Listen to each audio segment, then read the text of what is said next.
Hello, hello, hello. I hope you can hear me properly. This is CRP speaking to you live. And as usual, let's see a show of hands if you can hear me properly. Please raise your little hand if you can hear me okay. Great, great. And as usual, let me put everybody's hand down. And you should be seeing on your screen, it's a purple background saying discussing Zen in the art of archery. If you could raise your hand if you can see that, that's terrific. Oh man, not the usual audience. I think that this topic, I guess a lot of people are just not that interested in, which is a pity.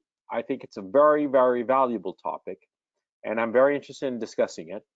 So yeah, I'll admit I'm a little disappointed. I expected more people would show up for this broadcast, but those of you who are here, I'm glad you are here because I think that this book is very important.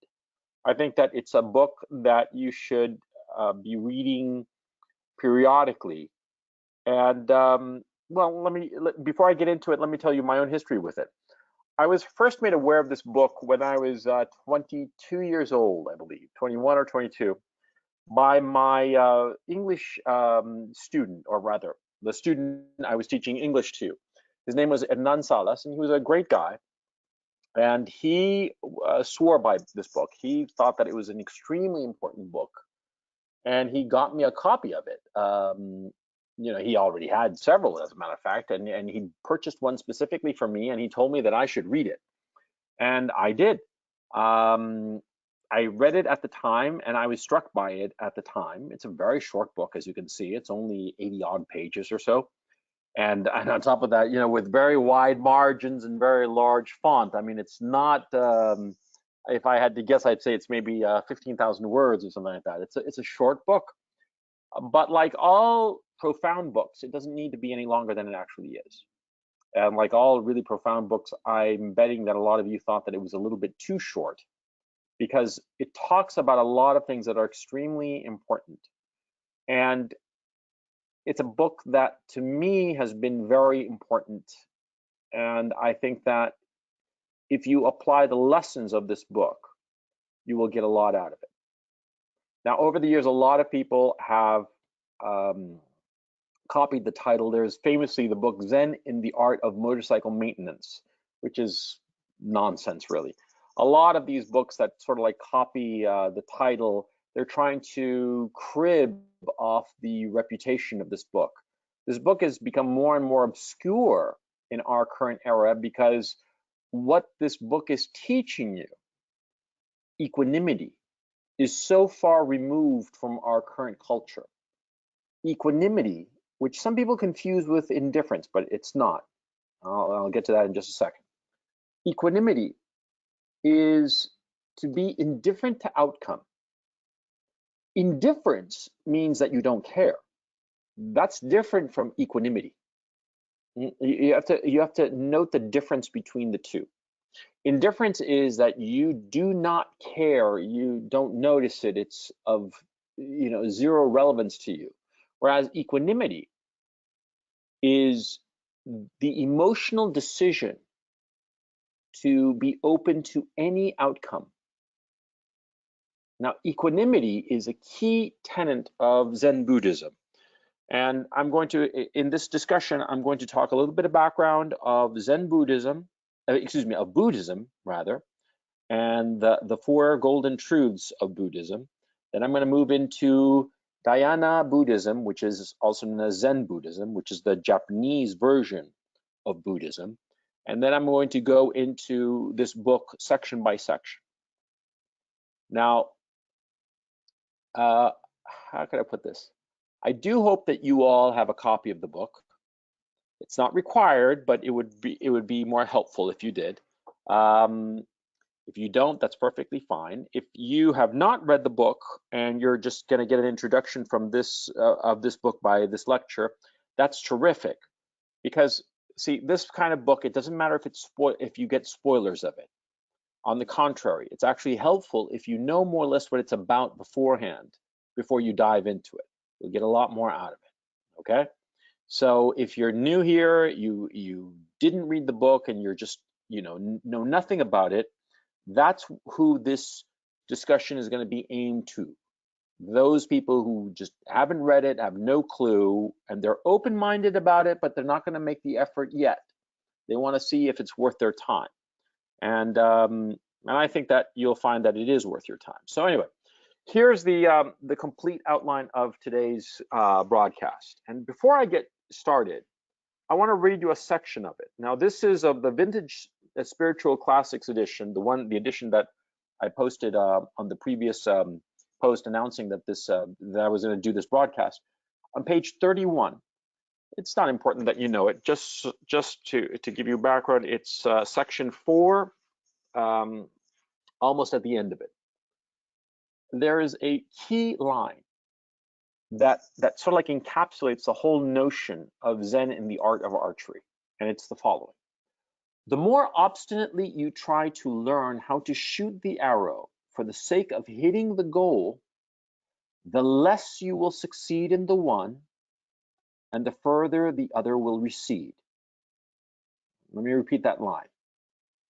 The more obstinately you try to learn how to shoot the arrow for the sake of hitting the goal, the less you will succeed in the one, and the further the other will recede. Said another way, the master is speaking to the narrator. The narrator is of course Professor Eugene Herrigel, who is studying Zen Buddhism in Japan in the 1930s. The master said to him, the more hard-headedly you try to learn how to shoot the arrow, the less you'll succeed at shooting the arrow. And the more you try to shoot the arrow for the sake of hitting the goal, the farther away the goal will recede from your sight. This is a key to understand the whole notion of this book and Zen Buddhism. Okay? Now, why does this book matter? I mean, I'm saying it's so important, blah, blah, blah, but why does it matter? See, have you ever had those moments where you transcend yourself? It's happened to me in different circumstances. Like, for instance, when I'm indifferent to some girl, just completely just don't care about her, and I'm just smooth as just butter, and she's instantly hooked on me and she wants to bang my brains out, and I'm completely indifferent to her. Or times when I've been playing some sport. I like to play squash and ski.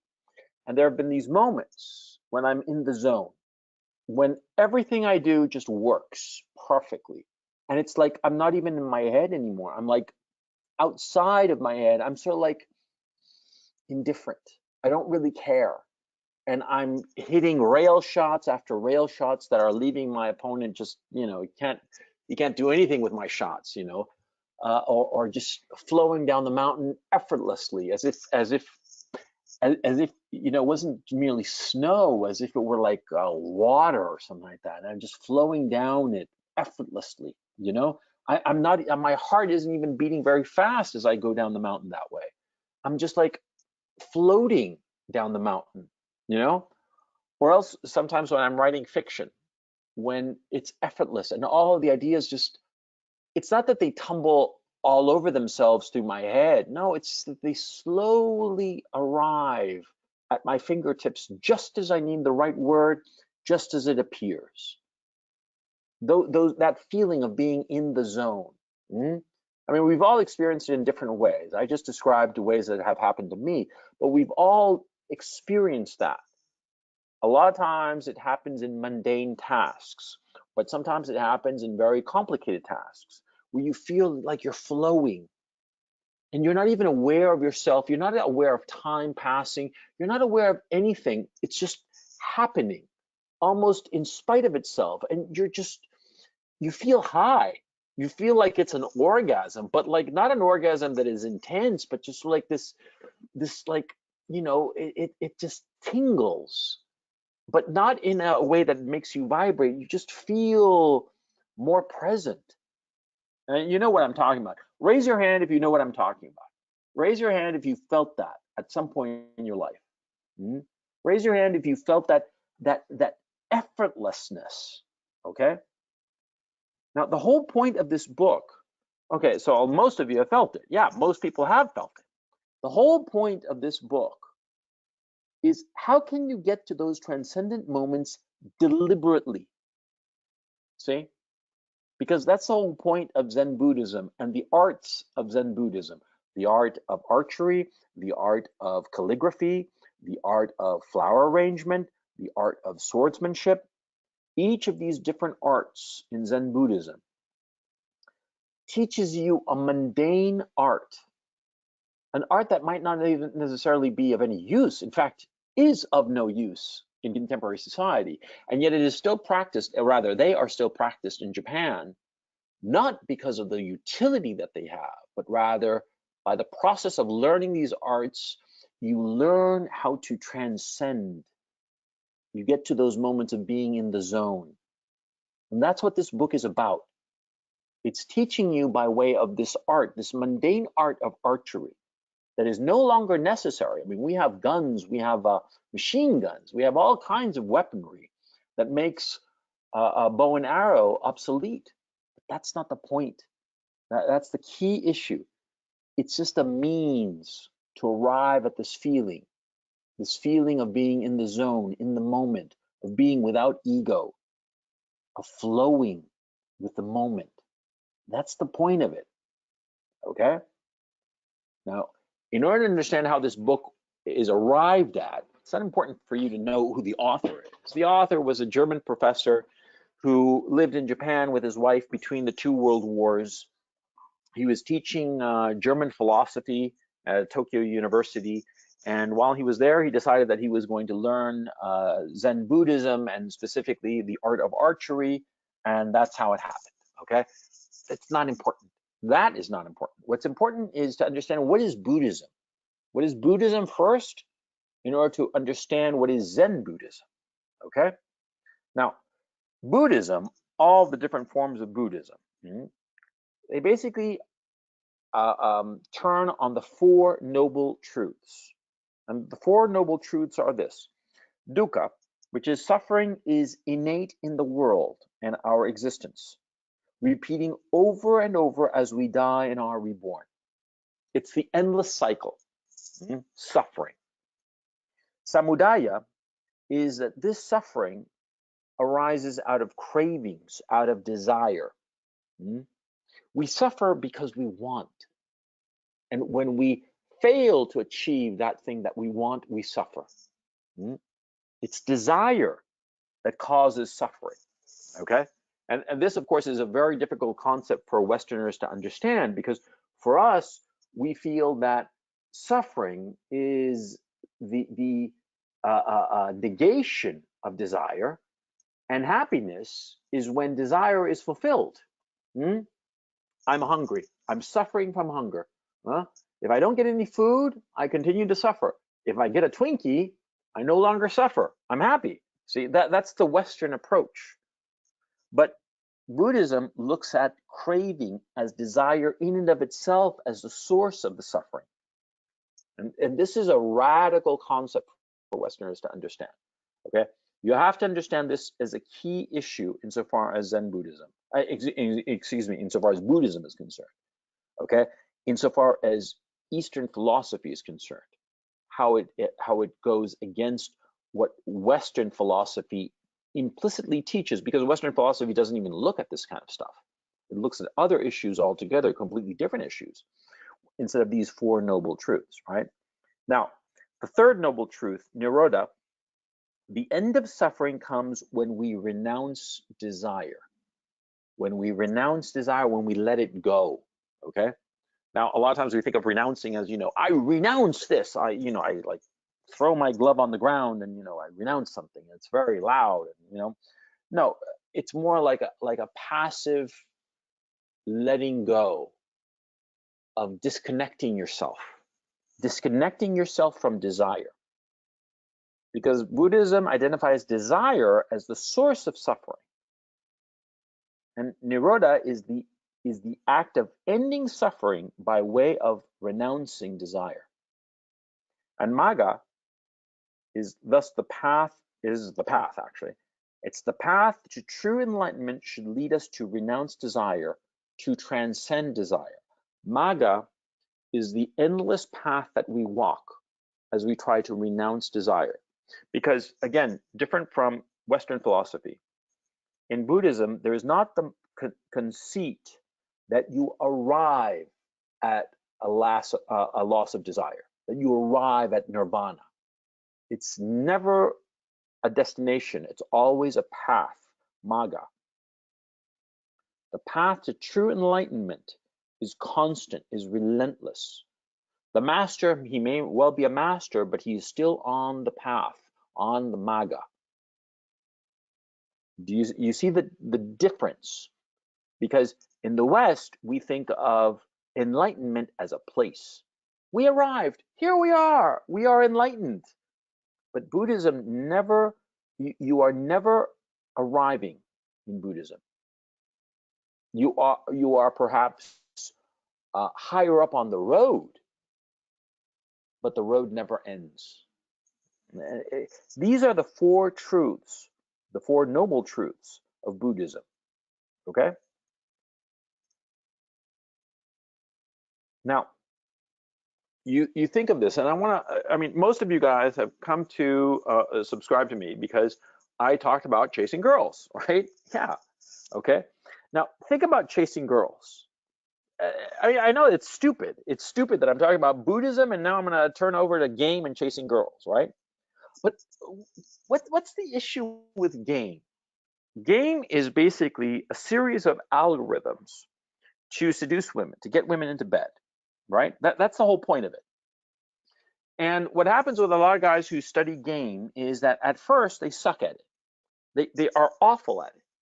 And they try and they try and they practice and they practice and they fail and they fail and they fail and they fail because they desire it.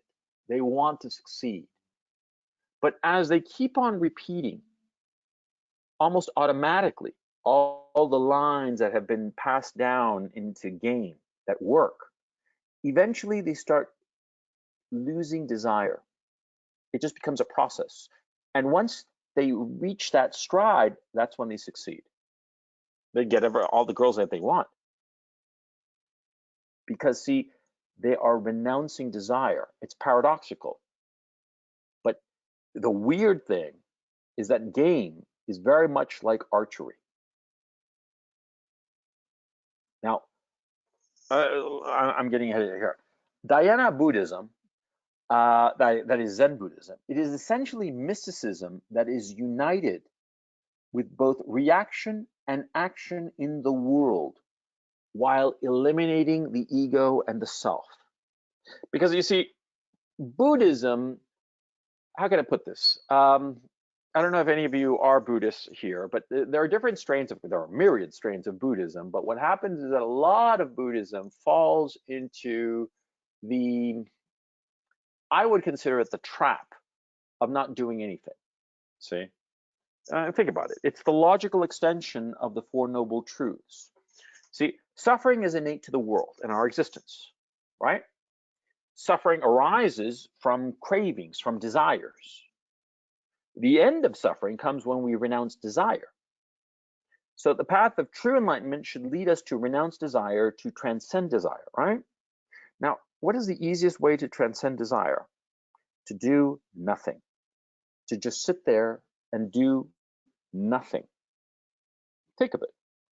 You know, I have desires. It makes me feel miserable. I want to end my suffering. So I end all desire and I just sit without any desire. Just sit there in the square, you know, in wherever, and just do nothing. I sit there cross-legged on a mat and I do nothing. I ask for nothing. I am in a very real sense dead to the world. That's the logical conclusion of Buddhism, which is something that the Japanese recoiled from. The Japanese as a people, as a culture, or call it what you will, they recoiled from that inevitable outcome of Buddhism. So they modified, the way Japanese do, they modified Buddhism, which arrived in Japan, I forget when, to tell you the truth. I mean, you could look it up. It's not that complicated. But they, like the Japanese are wont to do, they imported a good idea but modified it for their ends. And that's the key issue, because Zen Buddhism is mystical, okay? But it has this component of reaction and action in the real world. It is not divorced from the world. It is not the mystic who sits there cross-legged and talks to no one and just sits there and has his beard growing long and his hair growing long and getting dirtier and dirtier by the day, and he wants for nothing so as to end all desire. No. Zen Buddhists, and paradoxically, in a very powerful way, because Buddhism, the logical conclusion of Buddhism is inaction. But Zen Buddhism demands reaction to the world around and action towards a goal, which would seem to contradict the teachings of Buddhism. And if truth be told, it does. Simple as that, it does. But most great religions contradict themselves. And the way that Zen Buddhism has been applied, well, the Japanese have mastered it, have mastered this because they've been practicing it for hundreds of years, coming up on 1,000 years, I believe. And it's worked for them like a charm, okay? So, you know, if it's worked for them for near 1,000 years, then chances are it's on track. You see what I'm saying? Even if it is contradictory, okay? Now, let's talk about Zen and the art of archery. A quick background. Like I said before, Eugene Herrigel was a German professor of philosophy. He was teaching in the University of, not the University of Tokyo, a Tokyo university, but I forget which one.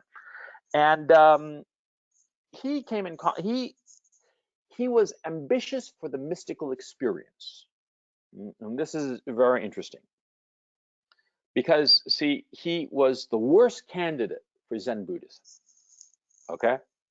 The worst candidate, because he wanted a mystical experience. As he himself describes in the first part of the book, the book, Zen and the Art of Archery, is divided into 9 parts. They're not called either chapters or parts. I just call them parts, you know, just to make it easier to understand, okay? And Herrigel, he was just not interested, how can I put it? He was not interested in true enlightenment. He was interested in the mystical experience for selfish reasons. So in that sense, he was absolutely the worst candidate imaginable for Zen Buddhism, because he wanted it, he desired it, okay?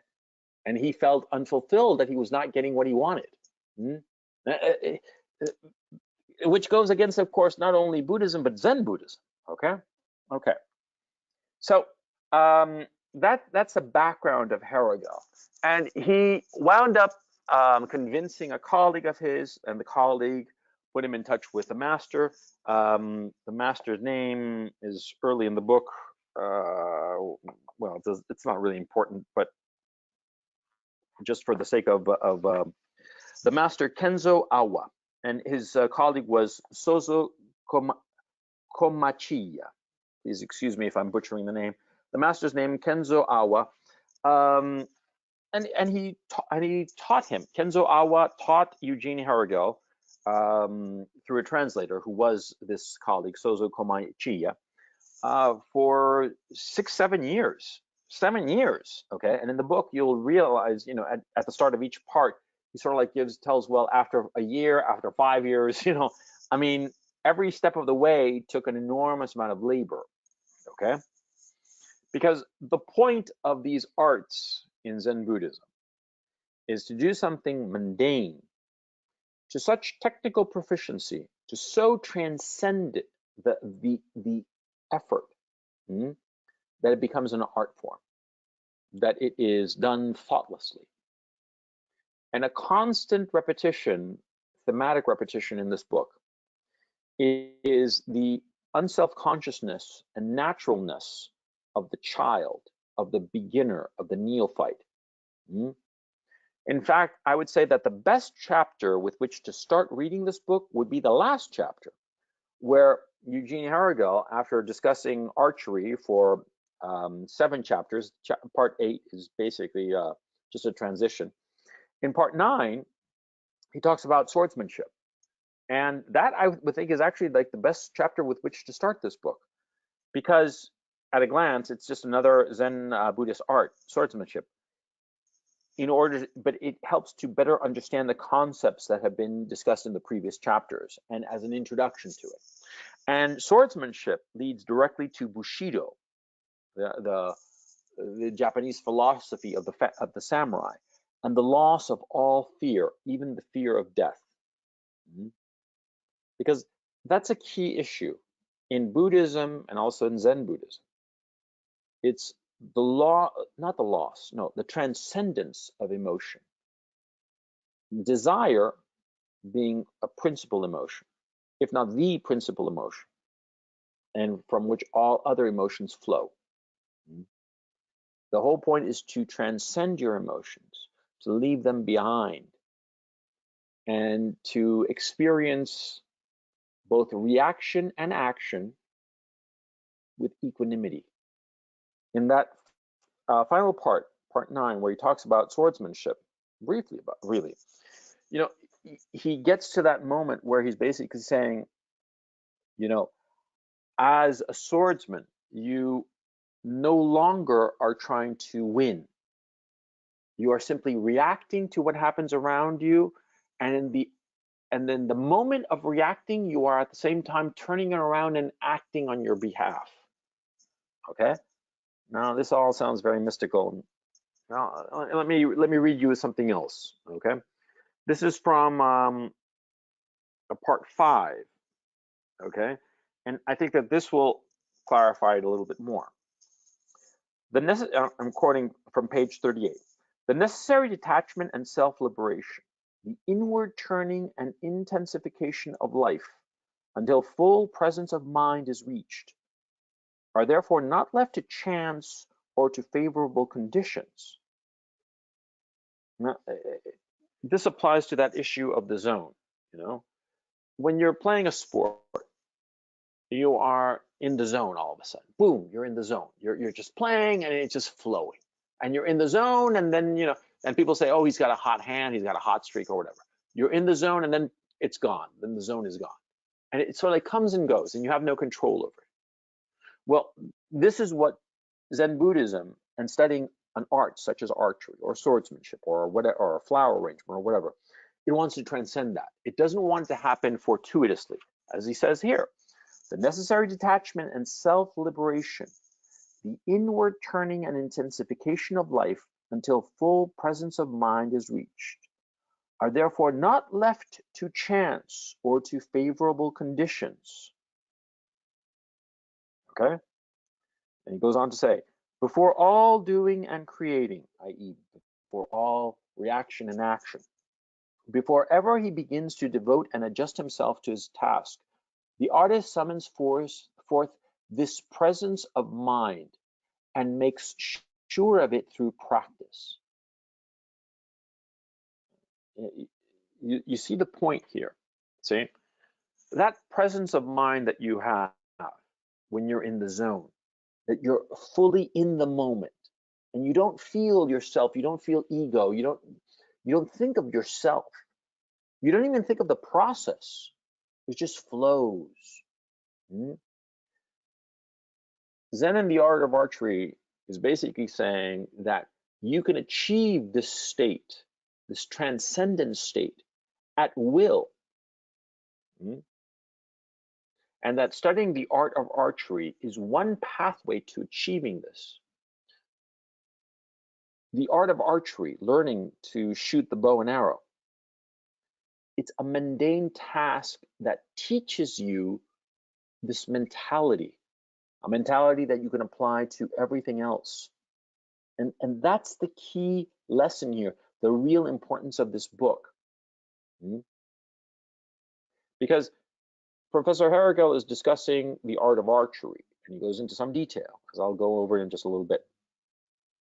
But what he's really saying is that, see, this kind of mindfulness, which is without ego, which is even without the concept of the self, where you have detached yourself from yourself, and you are just in the moment. He learned it through archery, but you can learn it through any art, no matter how mundane. In fact, the more mundane, the better. You see when I was going on, this is very profound, okay?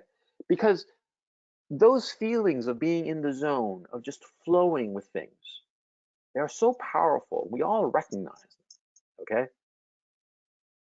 And Zen Buddhism is basically saying you can learn to control this and make it happen, not like it says here, and therefore not left to chance or to favorable conditions. Because you're in the zone when you're playing basketball or whatever, or squash, right? And it happens fortuitously. It happens, just because the conditions happen to be favorable in that particular moment. But see, Zen Buddhism teaches you that if you learn detachment, if you learn self-liberation, then this, as it says here, the inward turning and intensification of life until full presence of mind is reached, i.e. the zone, they don't happen because of chance. They don't happen because of favorable conditions. They happen because you will it. You see how important this is? Because we all want that. We all want that feeling of effortlessness, of flow. We all want to be removed from our own skull. And this book shows you how you can reach that. It's one path on that road. It's one of the paths to true enlightenment, the Magga of the Four Noble Truths of Buddhism, okay? And before anybody freaks out or anything like that, yes, I'm a fucking Catholic, and no, I don't really believe in Buddhism and the Buddha and all that shit, but this works. And I'm all about pragmatism. This shit works. And that's why I'm talking about this stuff, okay?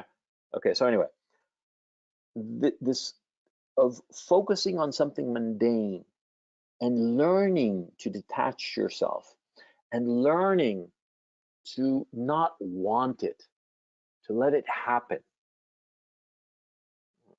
That's what's going on. That's what's going on in Zen, the Art of Archery. Now, in the part 1 of the first chapter, he talks about the great doctrine. The great doctrine, of course, is equanimity, okay? Archery, as he says, archery is a contest of the archer with himself. The aim of the archer, the aim in general, is to eradicate the self, thus eradicating desire.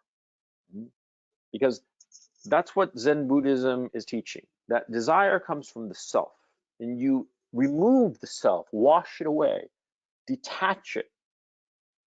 And granted, this is really just mystical shit. Like, how the hell do you do that? I mean, I'm me. How the hell am I going to attach me from me? How does that happen? Okay.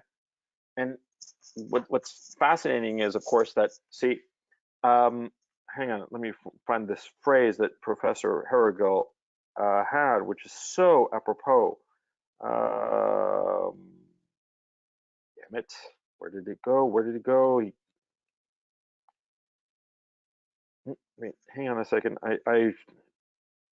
Oh man. And on top of that, as the more I look for it, the more I forget exactly what phrase he used, which was so elegant.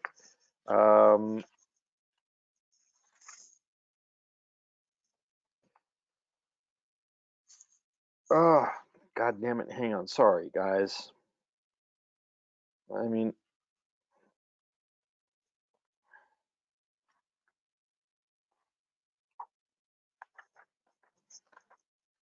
oh, come on. Okay. I can't find the section, even though it's just a goddamn short book. Found it, of course.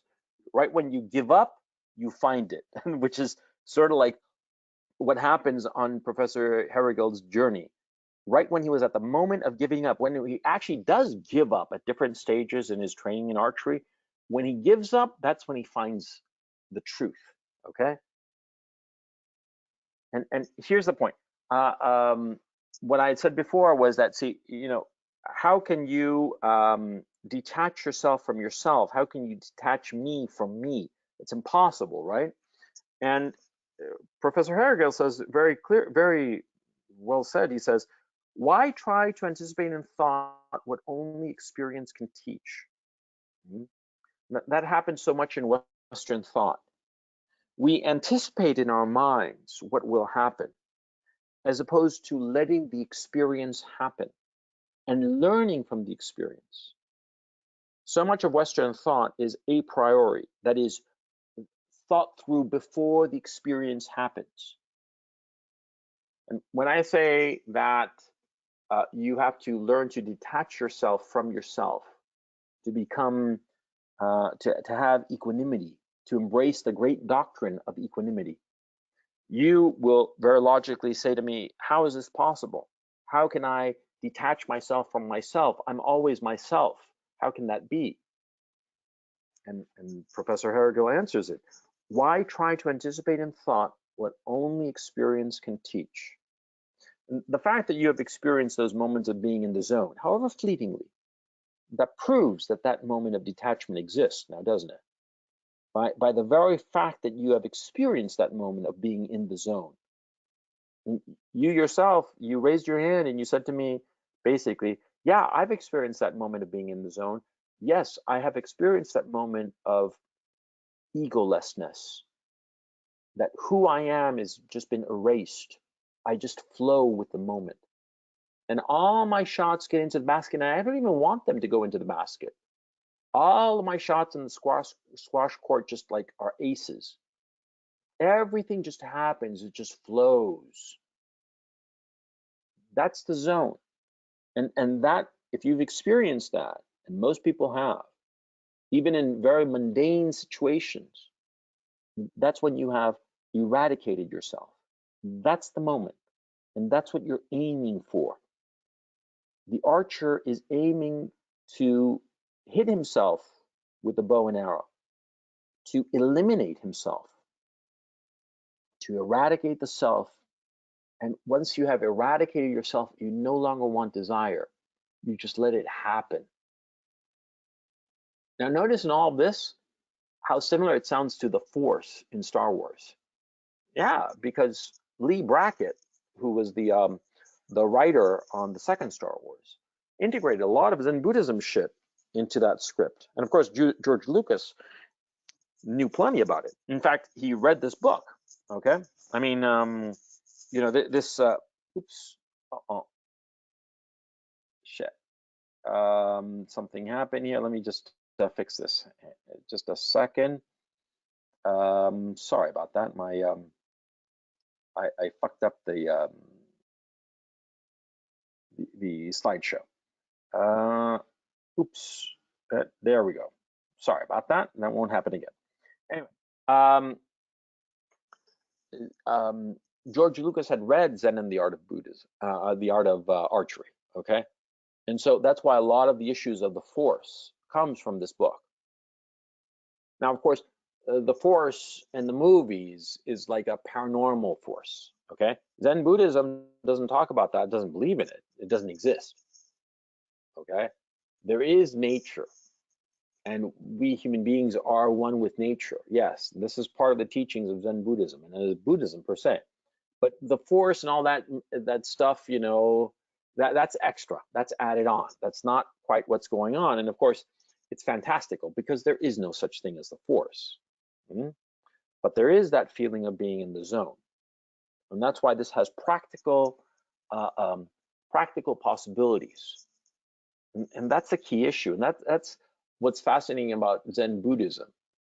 See, they squared the circle, the Japanese, they squared the circle of eradicating the self and yet being effective. And that's what you want. You want to eradicate the self and yet achieve the things that you desire. Okay?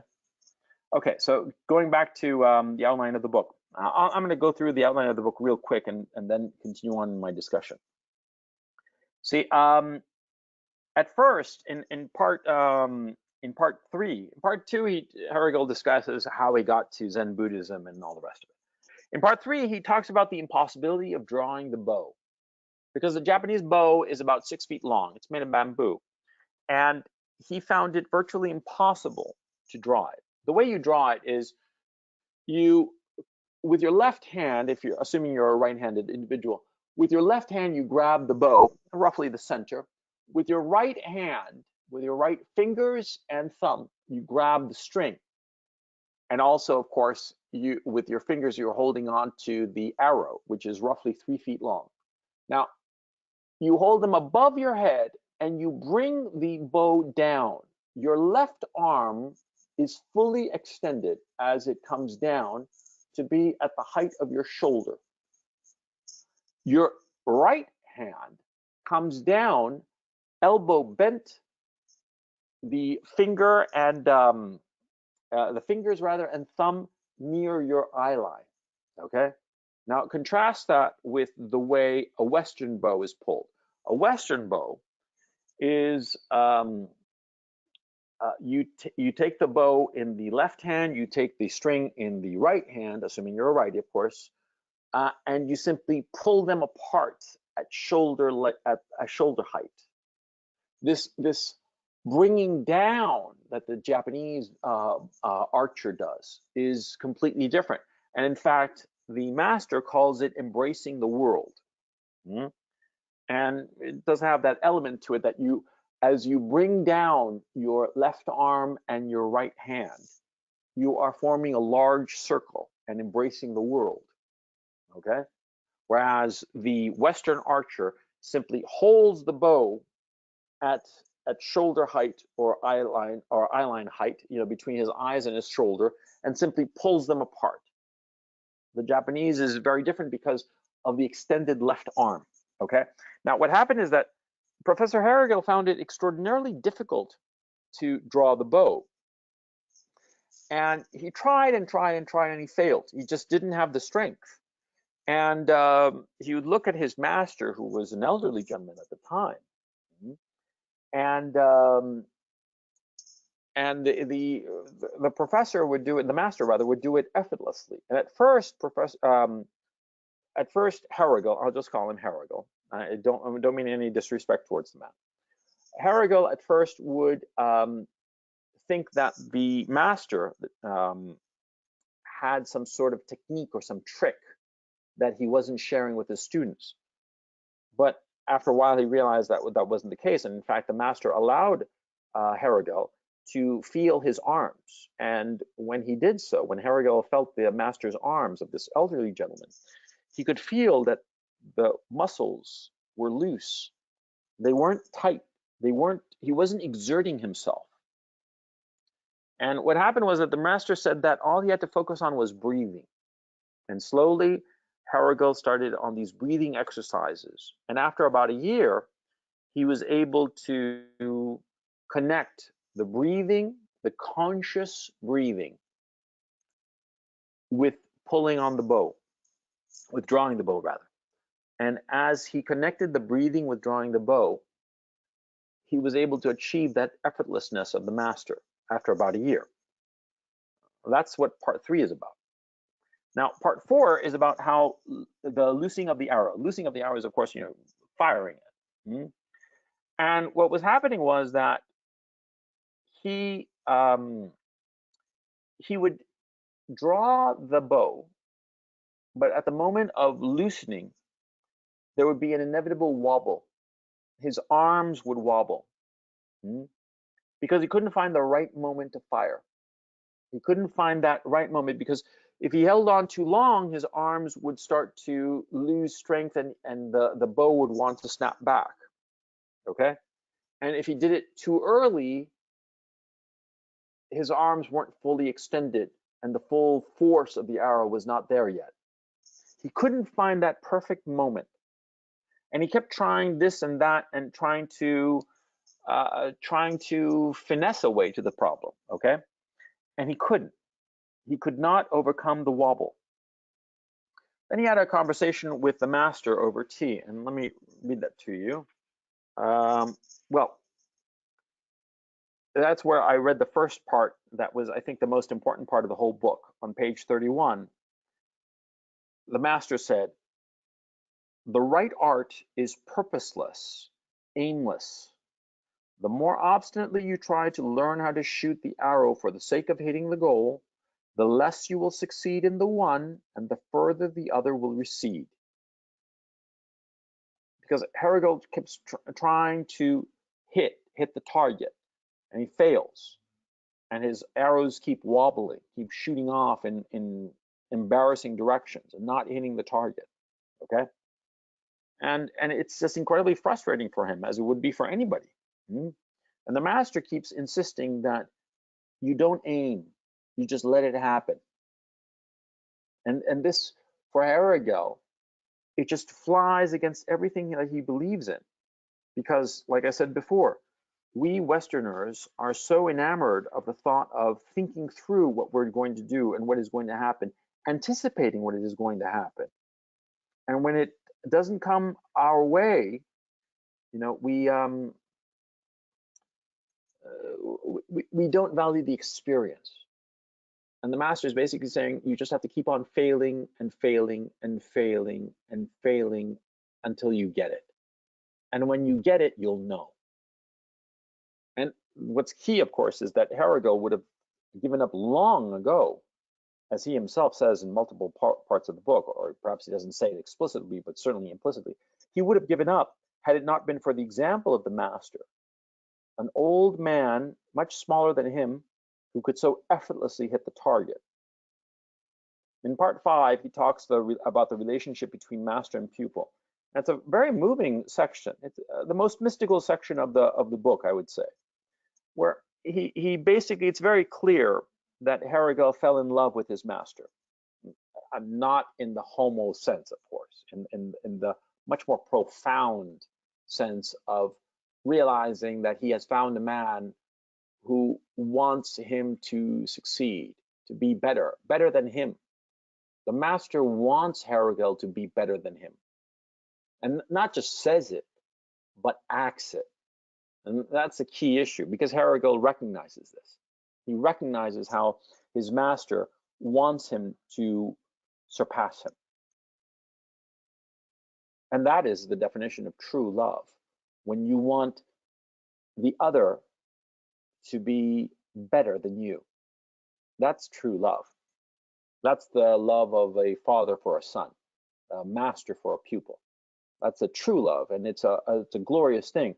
And it's unsurprising that Herigel spends so much time in part 5. I do believe it's the longest section of the book, discussing that relationship between master and pupil. I find it not anything particularly practical, but very moving. Now, part 6 is actually very interesting. It's the moment of crisis of the book, if you look at it from the point of view of plot. See, he failed continuously to hit the target. His arrow kept wobbling. And so he did something that to us Westerners would seem perfectly reasonable, which is he tried to use technique to overcome his failing. And with the notion, the hope that with enough practice of the technique, he would overcome it. He would overcome the technique. And as he said, the technical ability would spiritualize itself. Let me read the complete passage. This will be a slightly long reading, but it's valuable. I was able to convince myself very quickly that I must be on the right track with this new technique that he'd figured out, that he'd brainiaced this technique, rather than being in the moment, rather than breathing, rather than letting the moment happen. He had figured out this technique of how he would release his fingers and thumbs so that the arrow would not wobble, so that the arrow would be true. I was able to convince myself very quickly that I must be on the right track. Almost every shot went off smoothly and unexpectedly to my way of thinking. Naturally, I did not overlook the reverse side of this triumph. The precision work of the right hand demanded my full attention. But I comforted myself with the hope that this technical solution would gradually become so habitual that it would require no further notice from me, and that the day would come when, thanks to it, I would be in a position to loose the shot self-obliviously and unconsciously at the moment of highest tension, and that in this case, the technical ability would spiritualize itself. Waxing more and more confident in this conviction, I silenced the protest that rose up in me, ignored the contrary counsel of my wife, she was also studying Zen, and went away with the satisfying feeling of having taken a decisive step forward.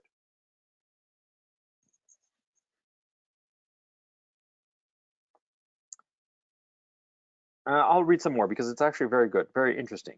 The very first shot I let off after the recommencement of the lessons was, to my mind, a brilliant success. The loose was smooth, unexpected. The master looked at me for a while and then said hesitantly, like one who can scarcely believe his eyes, "Once again, please." My second shot seemed to me even better than the first. The master stepped up to me without a word, took the bow from my hand, and sat down on a cushion, his back towards me. I knew what that meant and withdrew. The next day, Mr. Komachiya, the friend translator, informed me that the master declined to instruct me any further because I had tried to cheat him. This is powerful shit if you think about it, because Harrigal had listened to his master and had failed, and his master was telling him to let it flow. And instead of letting it flow, Harrigal had found up a technical solution to the problem. It required all of his attention to focus on his fingers, on his index and middle finger and his thumb, to release the bow at the perfect moment. All of his concentration, all of his focus had to be there, as opposed to being equally present in all the facets of it. Not focusing more on one thing than the other, but focusing on all of it simultaneously, being in a state of flow. But rather than being in a state of flow, he focused all of his attention on his fingers and thumb, and came up with this technical solution, which I love this phrase when he says, the technical ability would spiritualize itself. That's what he wanted to achieve. You know, he wanted to cheat. That's what he was doing. He didn't realize it, but his master certainly realized it. And it took him a couple of times for the master to recognize what was going on, but he sensed it from the very first shot, or else he wouldn't have asked for him to do it again.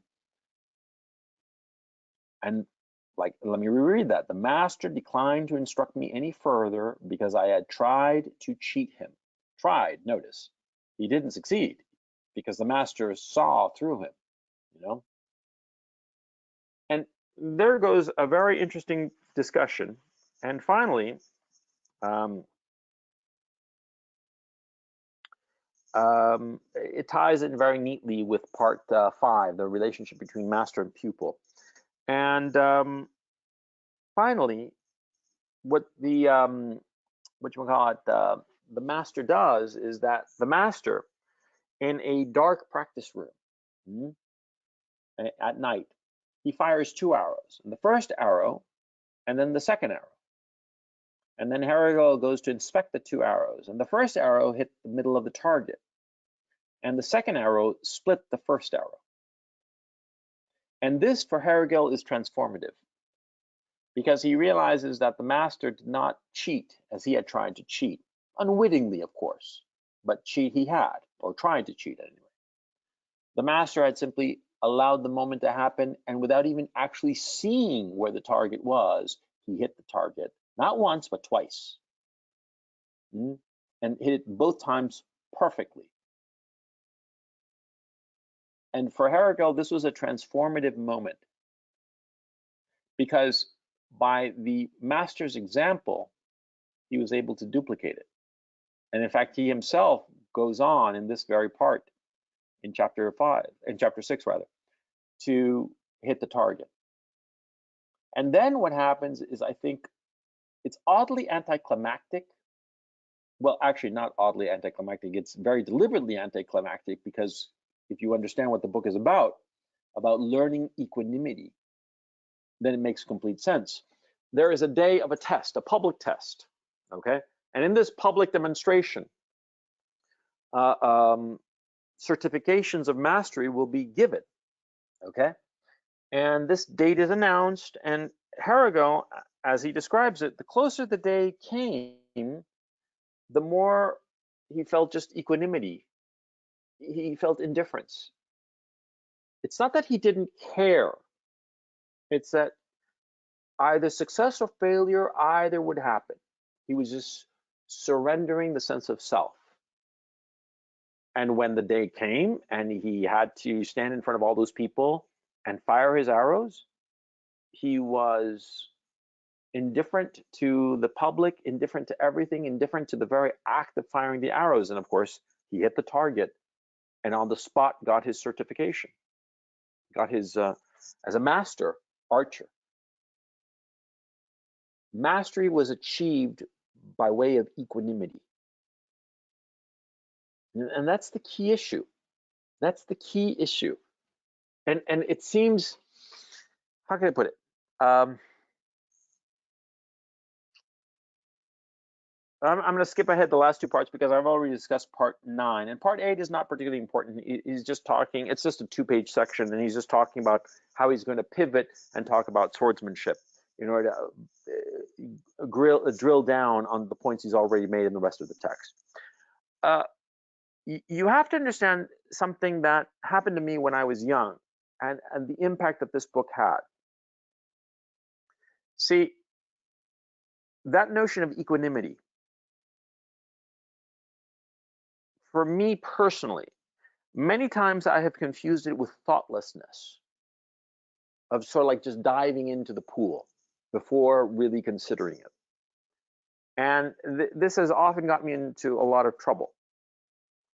Whereas when I am deliberately trying to achieve equanimity, I consistently and invariably achieve success. And it's something really key, okay? Because throughout the book, the master and Harago discuss at length how the child, the neophyte, the person who knows nothing, the beginner, succeeds so effortlessly. And we always talk about the beginner's luck, beginner's luck, and they do something and they're just beginner and boom, presto, bang, they get it like right on the nose, right? And it's so frustrating for those of us who know better. But then that beginner starts to learn a little bit more and he becomes more and more self-conscious. He becomes more self-conscious and he starts to make more and more mistakes. And finally, he's learned a lot more technique and a lot more skills than when he started, but he's so self-conscious that he makes a complete hash of whatever it is he's doing, right? And it's only after relentless effort, time and time again and again and again and again, and only then, when he transcends the self and returns to that stage of being a complete, absolute beginner, only then does he succeed again. Mm-hmm. And it's not because he's a beginner. No, he's mastered so much more technique. It's that he's surrendered the self. Just as the beginner surrenders the self, because the beginner has no self. He has no concept of the self. Just as the child, the infant, has no concept of the self. And everything they do, the child does, is natural. It's natural and it's perfect. Well, the adult has to learn perfection. Learn perfection, and the way to achieve that perfection is by way of detaching himself. And that's something that in my own case, I have often confused the two. I've acted like the neophyte, I've been the neophyte, and other times I have been a true master of something and achieved that equanimity. And sometimes what has happened to me is that I have been moderately knowledgeable of something or other, and I've deliberately blinded myself to that knowledge to return to that state of being a neophyte and just diving in. And that has not often brought me success, okay? The times I've been most successful have been when I've been a complete and absolute beginner or when I have been a complete master. That's been the case for me. But oddly enough, all of my successes have been achieved in my own life, I must admit, by not wanting it, by letting it happen, and letting it just come to me as opposed to me going to it. And it's the oddest experience. And I think that a lot of you guys probably feel the same way, that that's how your great successes in life have been achieved. You haven't been chasing it. It sort of just arrives. You're at some party and you are indifferent to some girl, and all of a sudden she's all over you. And she's gorgeous, right? But for whatever reason, you don't really care. You don't really want her. You don't really want anything. You don't really care about anything. And you just talk, and your line is just perfect. Your game is tight as fuck, but you're not even trying for game. You're just talking. You just don't care. Yeah. Or no, it's not that you don't care. You have equanimity. Whether you succeed with this girl or fail with this girl, either is fine by you. That's the key issue. It's not that you don't care. It's that success or failure are perfectly fine. Either one will leave you the same. And that's the key issue of achieving that equanimity. The art of archery, the art of flower arrangement, the art of calligraphy, the art of swordsmanship, the art of the tea ceremony, all of these demand relentless repetition over and over and over and over again for years. And these are mundane tasks. These are not complicated tasks to be achieved, right? I mean, shooting a bow and arrow, that's not a particularly complicated task. And yet it took Professor Harrigal 6-7 years to master it, and master it he did. But see what's going on. You're not learning the art of archery. You're not learning the mundane task. You're learning about yourself, of how you can transcend yourself. Zen Buddhism focuses on these arts and focuses on the forms of these arts and considers the forms as essential as the actual outcome, because only by way of the form of repetition, relentless repetition, almost thoughtless repetition, you can get to the sense of losing yourself, of just flowing with the moment. And once you have mastered that sense of flowing with the moment, you can apply it to other things in life. You can apply it to all of your life. Because these arts, in the eminently practical Japanese way, these arts are ends in themselves, most certainly. Pointless ends in themselves. And yet at the same time, they have a very powerful point, which is to teach you in your life, in your entire life, the totality of your life, how to enter these stages of flow, and how rescinding the self, just letting it go, is the way to transcend suffering and achieve those things that you want to achieve. By eliminating the desire to achieve it, you can achieve it. That's the point. And like I said, it's happened to me countless times. It's always when I'm fooling myself that I fail. And this isn't a post hoc ergo propter hoc fallacy, okay? It's hand to heart and looking at notes that I took at the time, contemporaneous notes of my different failures. Often as not, I was faking it. I was cheating, the way Harrigal tried to cheat when he was trying to overcome the wobble of his arrow. He was pretending to be effortless and figured that if he just used enough technique for long enough that he would forget the technique and it would seem natural. He would be, uh, as that great line that I keep uh, um, going to. Wait, where to go? Oh yeah, that the technical ability would spiritualize itself. More often than not, I have to admit that line really struck me because I've done that so many times, and every single time it's failed.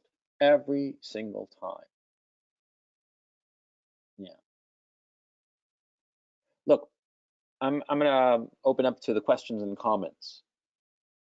I want to, before anything though, I want to make it really clear. I know how mystical, bullshitty this all sounds. I know it. Okay. And that's why I was so emphatic at the beginning of this conversation, this broadcast rather, the issue of flow. That I know most guys have felt it at one point or another. Sometimes you were doing something really, you weren't even playing a game, perhaps. You were like, for instance, washing dishes. This happens to me all the time, by the way. When I wash dishes, for some reason, the act of washing dishes is so powerful to me. I wash dishes and I forget myself. I forget myself and my mind wanders. It wanders and goes into nooks and crannies that I hadn't even realized were there. And I lose my sense of self. I've talked to you about the trip I took over the last couple of weeks from Amsterdam to Kharkov, right? And all those hours of riding a motorcycle and paying strict attention to the road because it was icy and cold and all the rest of it. The physical discomfort. Well, during that time, I achieved that sense of selflessness, of eradicating the self. I was just in the moment, watching the road. I'll have you know that since I got back, I've been sleeping 8-9 hours a day without waking up the whole time. Just sleeping deeply and very satisfyingly. And my mind is sharper and more on point now than it has been in a long time.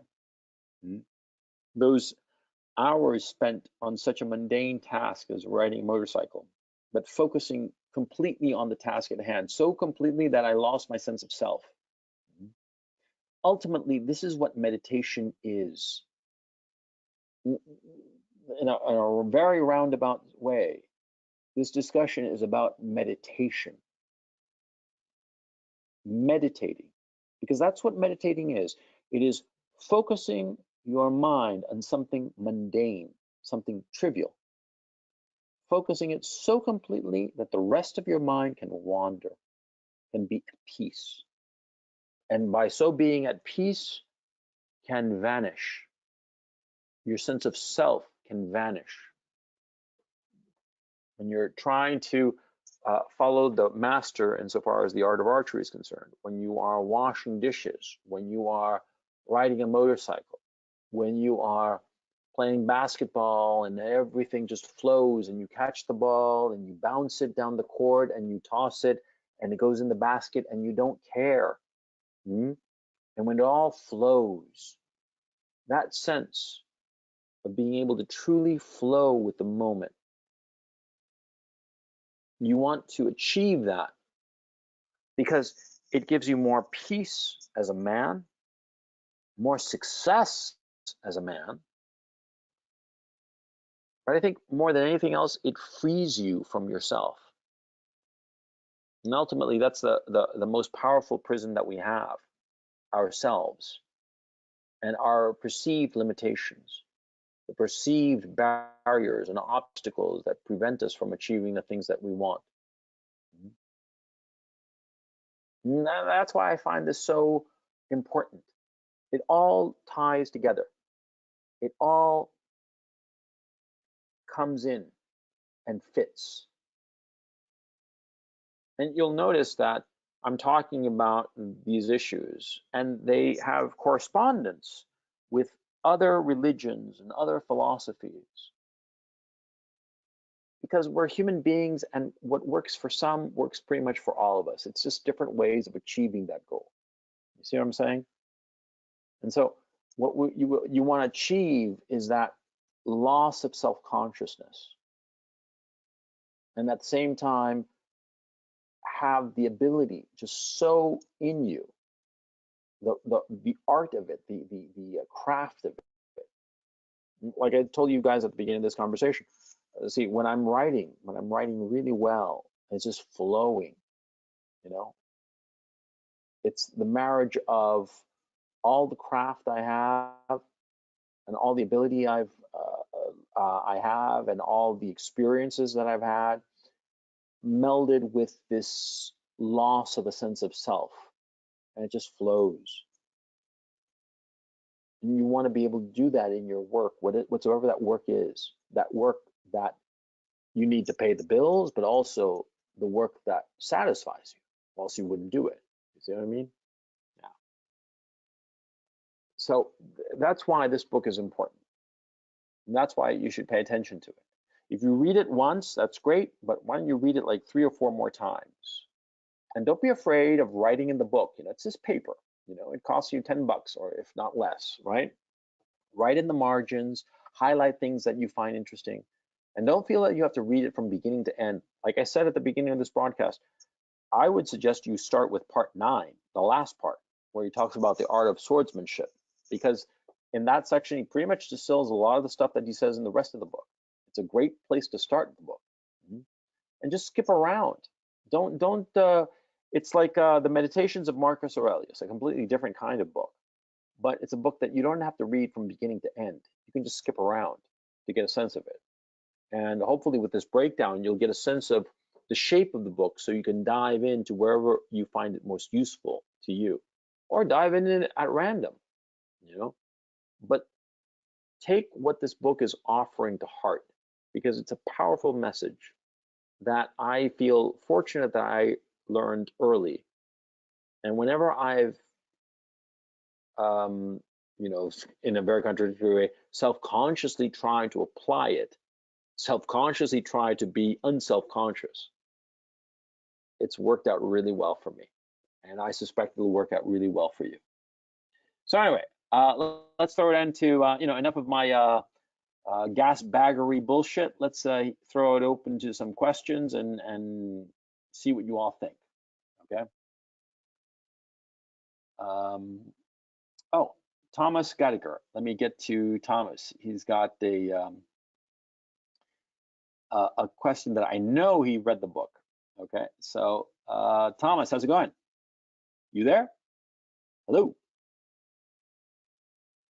Thomas. You there? I think you're muted because your microphone looks green, but I don't hear you. Something's up with your microphone, Thomas. Wait, let me see if it's my end. What? Built-in output. I'm not hearing you at all. Oh man, and oh, wait a second. Let me see if the audio, the system preferences is screwing up. Okay. Hello, you hear me? Yeah, there I hear you. What's up? Oh, you can hear me. Good. Hi, Coach. Was it you or me? I just finished.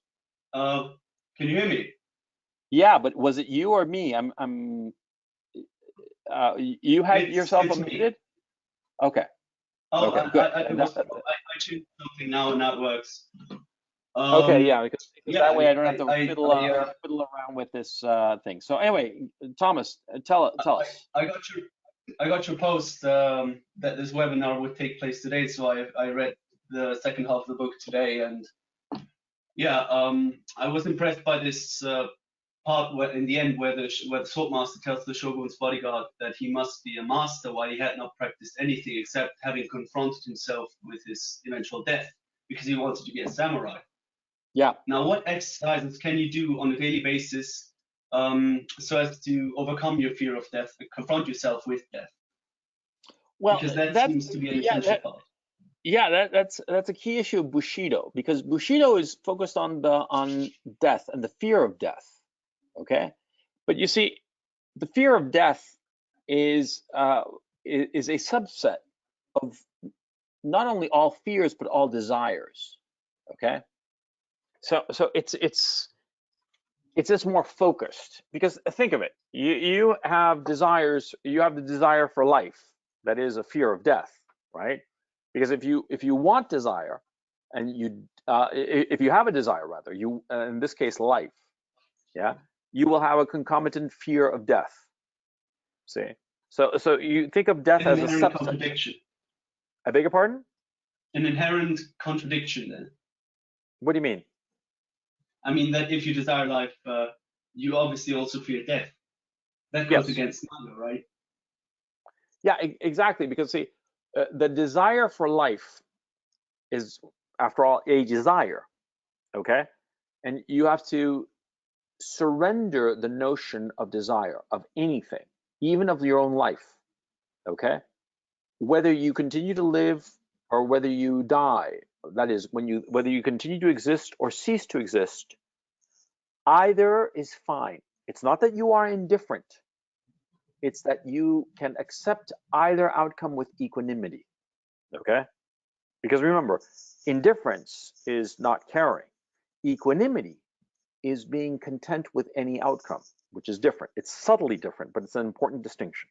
Okay, so Mm-hmm. yeah, exactly. I mean, the Shogun's bodyguard, um, yeah, the sword master who had never taken a lesson, and came to the Shogun's sword master for lessons, and he told him that since he was a child, he had been afraid of death, and he had gotten over this fear of death, and the Shogun sword master said, that's why you are already a master and need no lessons from me, because But how do you what's the do that sword, on a habitual basis? Sorry. how do you do that? Well, I think it's different for each person. Okay, I I wouldn't know that specifically, but the point he's making is that, see, once he has eliminated that fear, he no longer fears death. That's when he is a master. Okay.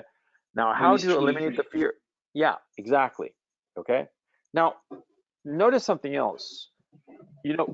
Enlightenment philosophers, when they talked about freedom, you know what they meant by freedom? They meant freedom from emotions, freedom from irrational impulses, from irrational impulses. Okay. That's what they meant by freedom. Enlightenment Freedom, philosophers as in the Western or the yeah, Eastern philosophers? Western. Western, okay. Yeah, John Locke and all the rest of it. When they were talking about freedom, they were not talking that you could do whatever you wanted, that you could follow your whims and your passions. No, it was the exact opposite. Enlightenment philosophers, look it up, you don't have to take my word for it. Enlightenment philosophers' definition of freedom was to be free of any passion, which is exactly what Zen Buddhism is teaching you, which is to be free of any desire. And that's the key issue. That's why these different philosophies, they fit together. They are all one and the same. They're just different expressions of the same truth. Okay, and so the issue is, how do you confront death? While the Western ones, they had a strong stress of reason, while Zen Buddhism more stresses the it, as Freud would call it. Well, it seems also that the Zen Buddhism, the Eastern philosophy, Buddhism in general, stresses more, especially in Zen Buddhism, stresses more the repetition until it's ingrained. Okay, and that's a powerful notion, because there's a lot of activities that I've done, physical activities that have been repetitive, that when I practice them, I become more, I feel there's greater equanimity in my soul. You see what I'm saying? Yeah, It's yeah. hard to explain. It's hard to explain. Now, going back to the issue of how to become, how to overcome the fear of death. Okay. how to confront yourself with death specifically. For example, in a little ritual or some shit like that. I wouldn't know, because to tell you the truth, in my own case, I have to admit that I am, I personally feel equanimity insofar as my own death is concerned. Because my thinking is, when I was about 13 years old, I had a very, very powerful, 14 years old actually, I had a very, very powerful epiphany. And it seems bizarre that as a 14-year-old, I would have this epiphany. I was never particularly concerned with death before I was 14, okay? And one day, I was reading some book, I don't remember what. I was lying on bed. I had one of these, you know, these comforter slash sleeping bags that had like the logos of the logos of the NFL teams, right? I was just lying there reading this book, and the book, I lost interest in it for some reason, and I kind of like zoned out. And for a brief moment, it was like there was nothing. It's not that I lost consciousness or anything of the sort, and I didn't black out or anything like that. It was sort of like there was like nothing there, you know. And all of a sudden, I thought to myself, "That's death. It won't be anything there. It's like sleeping, a dreamless sleep." And I had this. I just thought of that. Yeah, I just I had thought of this. something like that. Sorry. Yeah, no, that's quite all right. And I had this very clear sense that it was like a dreamless sleep, when you fall asleep and there's nothing. And after that, I never considered death, you know. Certainly, I don't want to die in a painful way, but not being alive anymore is not a particularly troublesome issue. Not to me. It's not that I'm like, oh, I'm so tough, or like I'm not scared, I'm not afraid of death or anything like that. I certainly want to live. I certainly want to experience more things.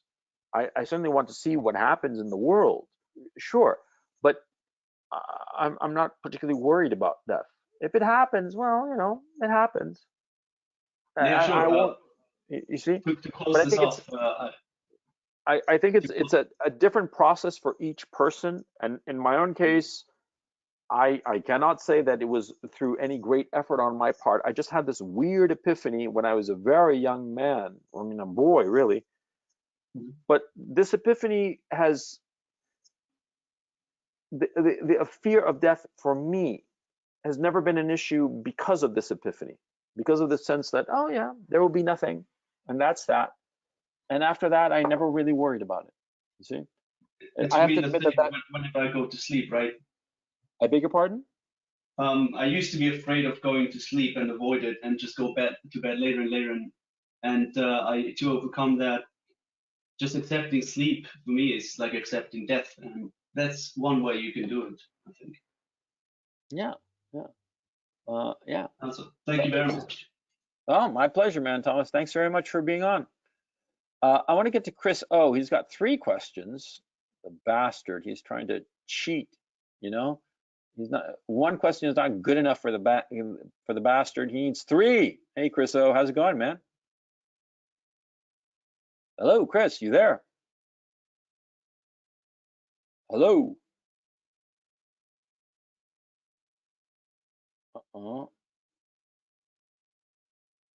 Okay. I don't know if it's because this is the second time it's happened, because I see he's green, and I'm trying to figure out if it's me or him. With Thomas, it was apparently him. Let me see, output. I'm going to the output. Yeah. Hello? Are you there?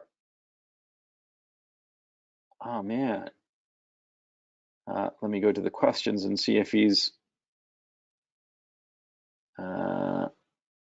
I'm here. Yeah. Okay. I don't know what's going on. This is extremely annoying because I very much want to get your question and to have you on the broadcast. I don't know what's going on, guys.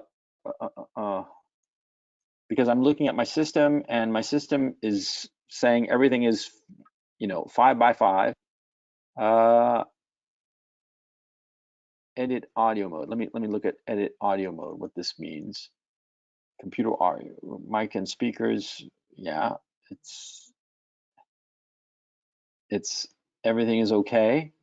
I don't know what's going on. Chris, I'm gonna mute you for just a second, and I'm gonna go to somebody whose thing I know is always on point. Mr. Blue. Oh, I haven't talked to Mr. Blue in like the longest time. Mr. Blue, are you there? Hello? Hello, Mr. Blue. I don't hear Mr. Blue either. I don't know what's going on. Mr. Blue, are you talking? Can you say in the chat if you're in the questions if you're talking? I'm so sorry, guys, as to I don't know what's going on. I very much want to listen to your questions. And oh yeah, Mr. Blue saying that yes, he is talking and his microphone is green, so I don't know what the hell is going on here. This is just connected to audio. Okay, and I'm looking at my audio, and my audio it seems to be on. You guys are hearing me properly, right? I don't know what the hell is going on. Wait. Oh, Jesus. This is fucking annoying. Okay, I don't know what's going on. And so I'm going to just, I'm going to unmute Chris, and I'm going to do something even better. I'm going to mute everybody. Unmute all attendees. Yes, I'm unmuting everybody.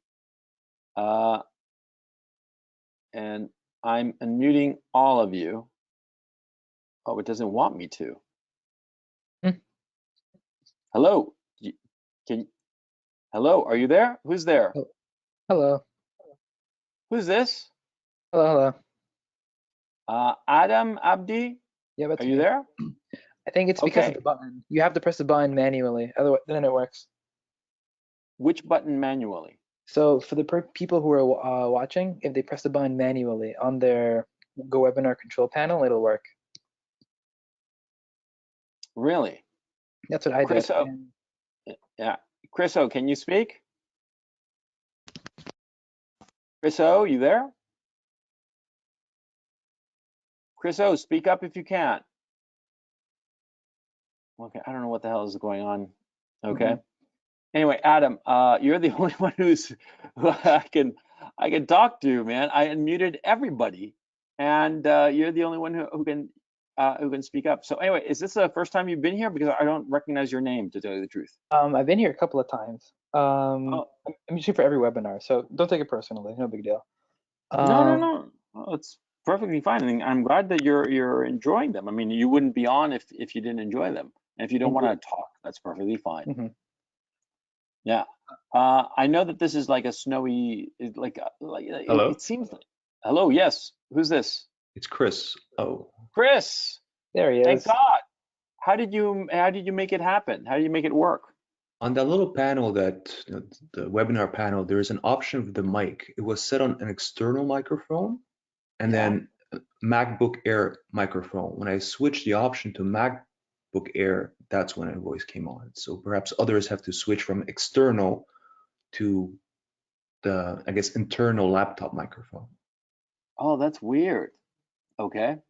Hey, Adam, I'm going to mute you because I want to get to Chris O's Actually, question. please let Adam speak. I can wait. He has an opportunity. He never spoke before, so that's fine. Yeah.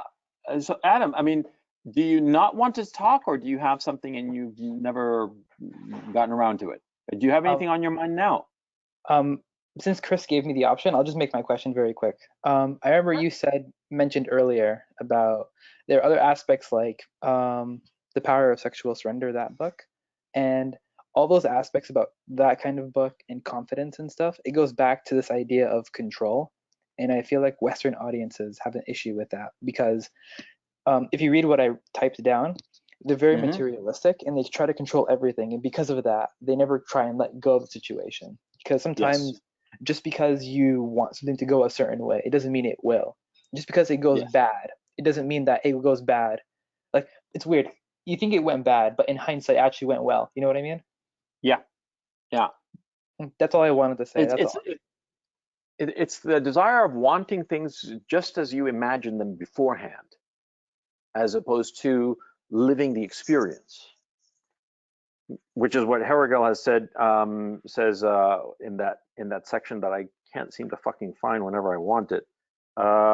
Yeah, we try to anticipate in thought what only experience can teach us. Yeah, Mhm. and I think that's a huge mistake in the West.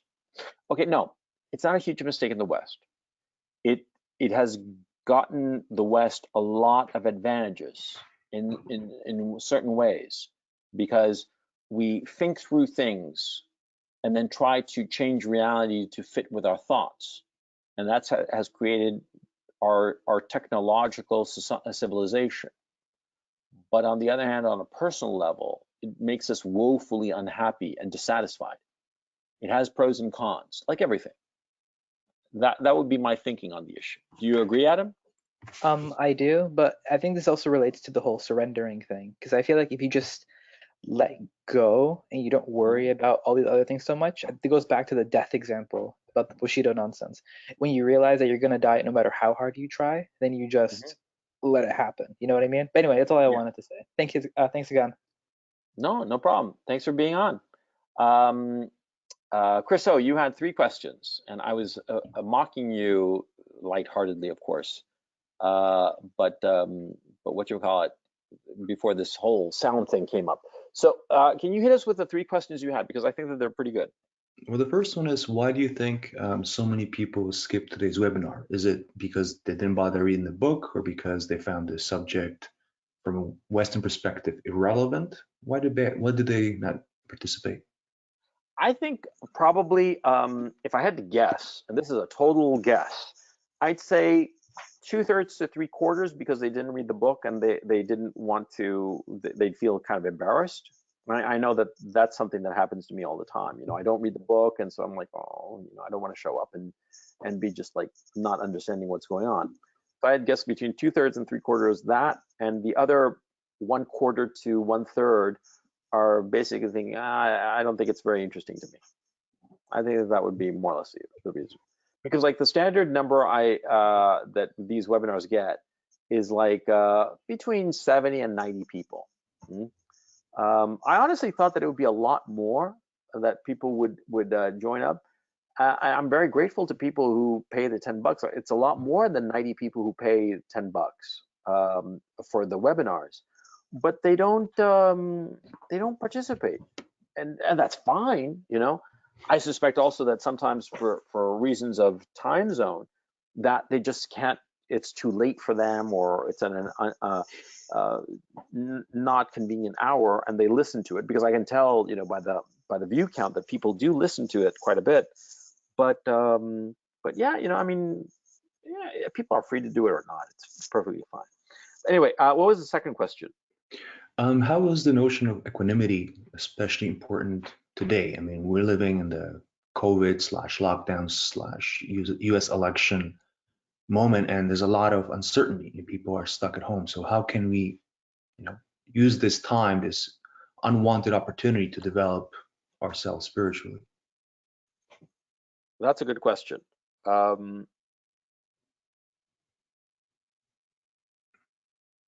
thinking. I think that insofar as the COVID lockdowns are concerned, and how people are imprisoned, you should be looking at where you live and ask yourself, can I go outside, or will I be arrested if I go outside? And if you're going to be arrested, I mean, if there's going to be an obvious harm that will befall you if you go outside and evade or defy the lockdown. If there's going to be an obvious negative, then you should be very careful. But if there isn't, you should just go outside. When I was living in Amsterdam and they had the lockdown, I just went outside and fuck it. They weren't going to arrest me. I knew that it was like a voluntary kind of lockdown. But on the other hand, too, even insofar as if it's a mandatory lockdown, I would defy it. I think that it's a complete waste of time. I think it's the politicians have gotten drunk on their own power and they don't realize what they're doing and the destruction that they're wreaking. And I would just say, fuck it. And I think that if enough people start acting that way and just saying, fuck it, eventually these people will back down. And I would be very like just unmindful as to the consequences. I just wouldn't give a shit. And if I get fined $1 million, I just take those tickets and wipe my ass with them. Now that I think about it, yeah, I should not tell people to be conservative when I would not be. In my own case, if I were being, fined $10,000 every minute that I would go outside, I'd just go outside whenever I feel like it. And I would just collect the tickets and wipe my ass with them. I would pay. And if they forced me somehow, fine, I just go someplace else. Or I mean, this kind of imprisonment, it's unconscionable, okay? I think it's really fucking despicable, And I haven't really spoken out that much about it because it's not really affecting me that much because wherever I've gone, I've just lived my life normally. And fuck the mask, fuck this lockdown, I just go about my business. Fuck it, I rode from Amsterdam to Kharkov, and in every single city, I just did whatever I felt like, what I would do normally, okay? I mean, it's not that I would do anything particularly illegal or evil or anything like that. I would just go about my business. And if somebody said that, oh, you have to wear a mask in here, I'd be like, okay, fine. I just put on the mask just out of politeness, the way that, you go to somebody's house and they say, please take off your shoes and put on these slippers because, that we don't want to get the carpet dirty or whatever. Fine. I mean, I don't have a problem with that kind of minor inconvenience, minuscule inconvenience. But staying locked in my home day after day after day, fuck that. No way. No way. Yeah. But insofar as equanimity, insofar as the political situation is concerned, you have to ask yourself if you can actually have an impact on the political situation. I mean, like the stolen election and the way that the governments are taking away people's civil liberties. You have to see if you can actually have an impact by resisting, or if resistance, no matter how powerful and positive, will have no impact at all. Okay, I mean that's how you have to do it insofar as that's concerned. Okay, I mean separate from the lockdown. Yeah, but yeah. And then what's your third question? I just make a note about what you said, because like most people, I imagine my life has been turned upside down because of what's going on, and I've been following you, and I agree with you that this is beyond crazy. But we can't do anything about. I mean, my personal plans were based on travel and foreign career options, and now I'm stuck at home.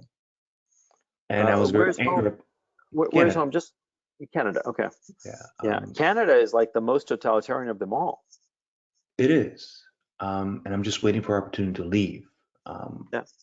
And I was very angry about it all, and I actually read the book in August by coincidence, and it helped me kind of develop this attitude that kind of lose control and wait for things to happen, and it's quite helpful.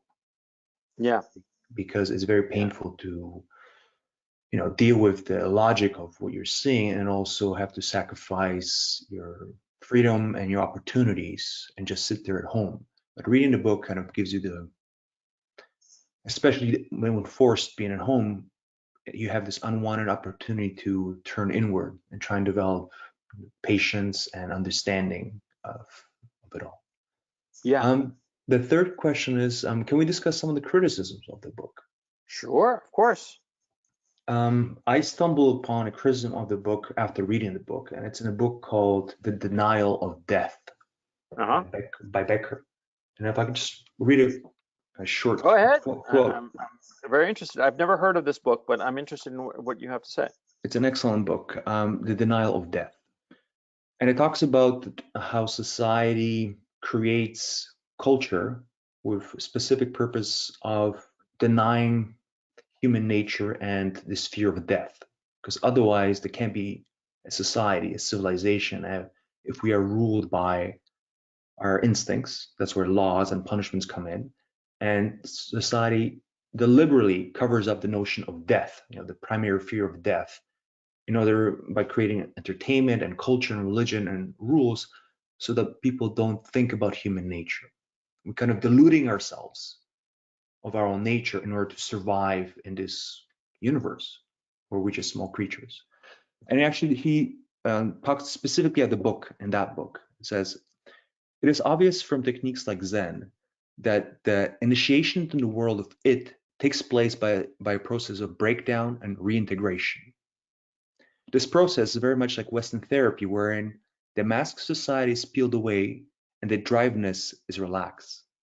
In Zen, however, it is the primal powers that now are supposed to take over, to act through the person as he opens himself up for them. He becomes their tool and their vehicle. In Zen, archery, for example, the archer no longer shoots the arrow at the target, but it shoots. The interior nature erupts into the world through disciples' perfect selflessness and releases the string. First, the disciple has to go through the long process of attuning himself to his interior, which takes place by means of a long subjugation to a master, to whom he remains a lifelong disciple, a convert to his worldview. If the disciple is lucky, Disciple. I don't is mean to be, yeah, I don't mean to be rude. you're right. Disciple is lucky, he'll even get from the master one of his bows, which contains his personal spirit powers. The transference is sealed in a concrete gift. And this brings at least two criticisms to the book, which, after reading the book first and being quite taken by it, made me revise kind of my attitude towards the book. The first one is, we can't let it cover up our human nature. It can't be some sort of euthanasia to reality of the world. And the second one is, we cannot kind of let the master take control of us, because a lot of people, like in the West, there are all sorts of groups, spiritual groups, and the people surrender their power to the master, and the master takes over. Yeah, okay, well, hang on, let me go back to the first part of that. We should not surrender to the it, but I think that this gentleman, what's his name, Mr. Becker, of the denial of death, he's confusing the it as an other, or he's otherizing the it. The it is the self, okay? He seems to be otherizing the it and making it something that is, I mean, he seems to be totemizing it, okay, turning it into a totem that is distinct and separate from the individual. He doesn't seem to understand that, and it's clear that Becker had read in quite detail Herrigel's book, because Herrigel is the one who refers to it multiple times, but the it is the self. It's not a separate entity. And that's where Becker is making a mistake, number one. Number two, the issue of the master, of being completely subjugated to the master, that's fair enough, but that's basically just an abuse of power that he's thinking about, and paradoxically, he's falling for the trap that Herrigel himself said, is anticipating in thought what only experience can teach. Okay. He's putting the band-aid before the wound. He's saying that the master might lead the pupil astray. And that certainly happens all the time, but to go a priori thinking that the master will inevitably lead the pupil astray, I think is actually more projection than anything else on the part of Becker. I see where he's coming from, but prima facie, it's not clear that a master would deliberately steer his pupil astray. And if Becker is thinking that knee-jerk as the first thing, then clearly he's the one who has that thought in his mind. He's projecting, you know? It doesn't, Yeah, it doesn't it doesn't square. It doesn't square what he's saying as anything other than a kind of projection on his part. Hmm? May I offer a rebuttal? Sure. Actually, the first one you're right, and what I believe he's trying to say is that it's the danger of totemizing the it that is happening. That just as people surrender their power to, the political establishment or to a therapist or to this image of it, rather than focusing on themselves. That you're right, that it is with us. We should develop it. We should control the it, rather having it as an exterior to us, which some people do. They want to surrender to this magical power outside of them and lose all sorts of, fears of the world. So I think we both agree that the danger is externalizing the it, as some people might do, and surrender to an external power, rather taking responsibility for the it inside. Hmm. As for the second one is probably a lot of those self-prophetizing masters are the danger. So the point is to choose the right master and to be able to walk away from a master where when the master is not actually it, some young kid, deciding he's going to teach something profound and everybody, starts following that person. It's perhaps Becker is confusing the Japanese notion of the master, of the teacher, with the Western notion of the self-conscious guru who tries to get adherents. Hmm? Yes. I think that might be the issue, because, like, for instance, in my own case, right? I've always been very clear that I'm nobody's teacher or anything like that. I basically just talk about shit that I know or have thought about enough, and you can take it or leave it. I'm not saying do this, do that. Okay, I'm not ordering you to do anything. I'm not trying to be anybody's master, because I also recognize that road can lead to all kinds of complications, and it's complications that I certainly don't want. Okay, some people want that kind of complication. They want to, in a sense, capture the lives of their adherents. I have no interest in capturing the lives or steering the lives of anybody. I mean, I have enough trouble steering my own life. Taking on the responsibility of other people's lives, fuck that. That's too much like work, right? But that's my point of view. A lot of people, and to go to the extreme, we can talk about, like, say, Jim Jones, the guy who wound up in Guyana telling everybody to drink poison Kool-Aid, right? Those guys, those kinds of gurus, they want to control others' lives, okay? And I think that Becker might have been focusing on that kind of individual, okay? Thinking of that kind of quote unquote master, the self-conscious Western master / guru who's really essentially a salesman.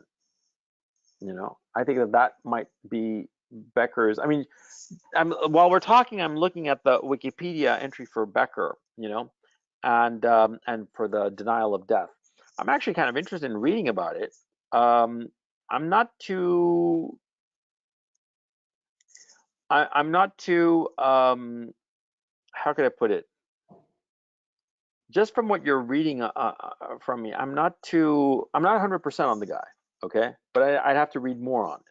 But yeah, it's really interesting. Thanks for putting me on his track, because I'd never heard of him, to tell you the truth.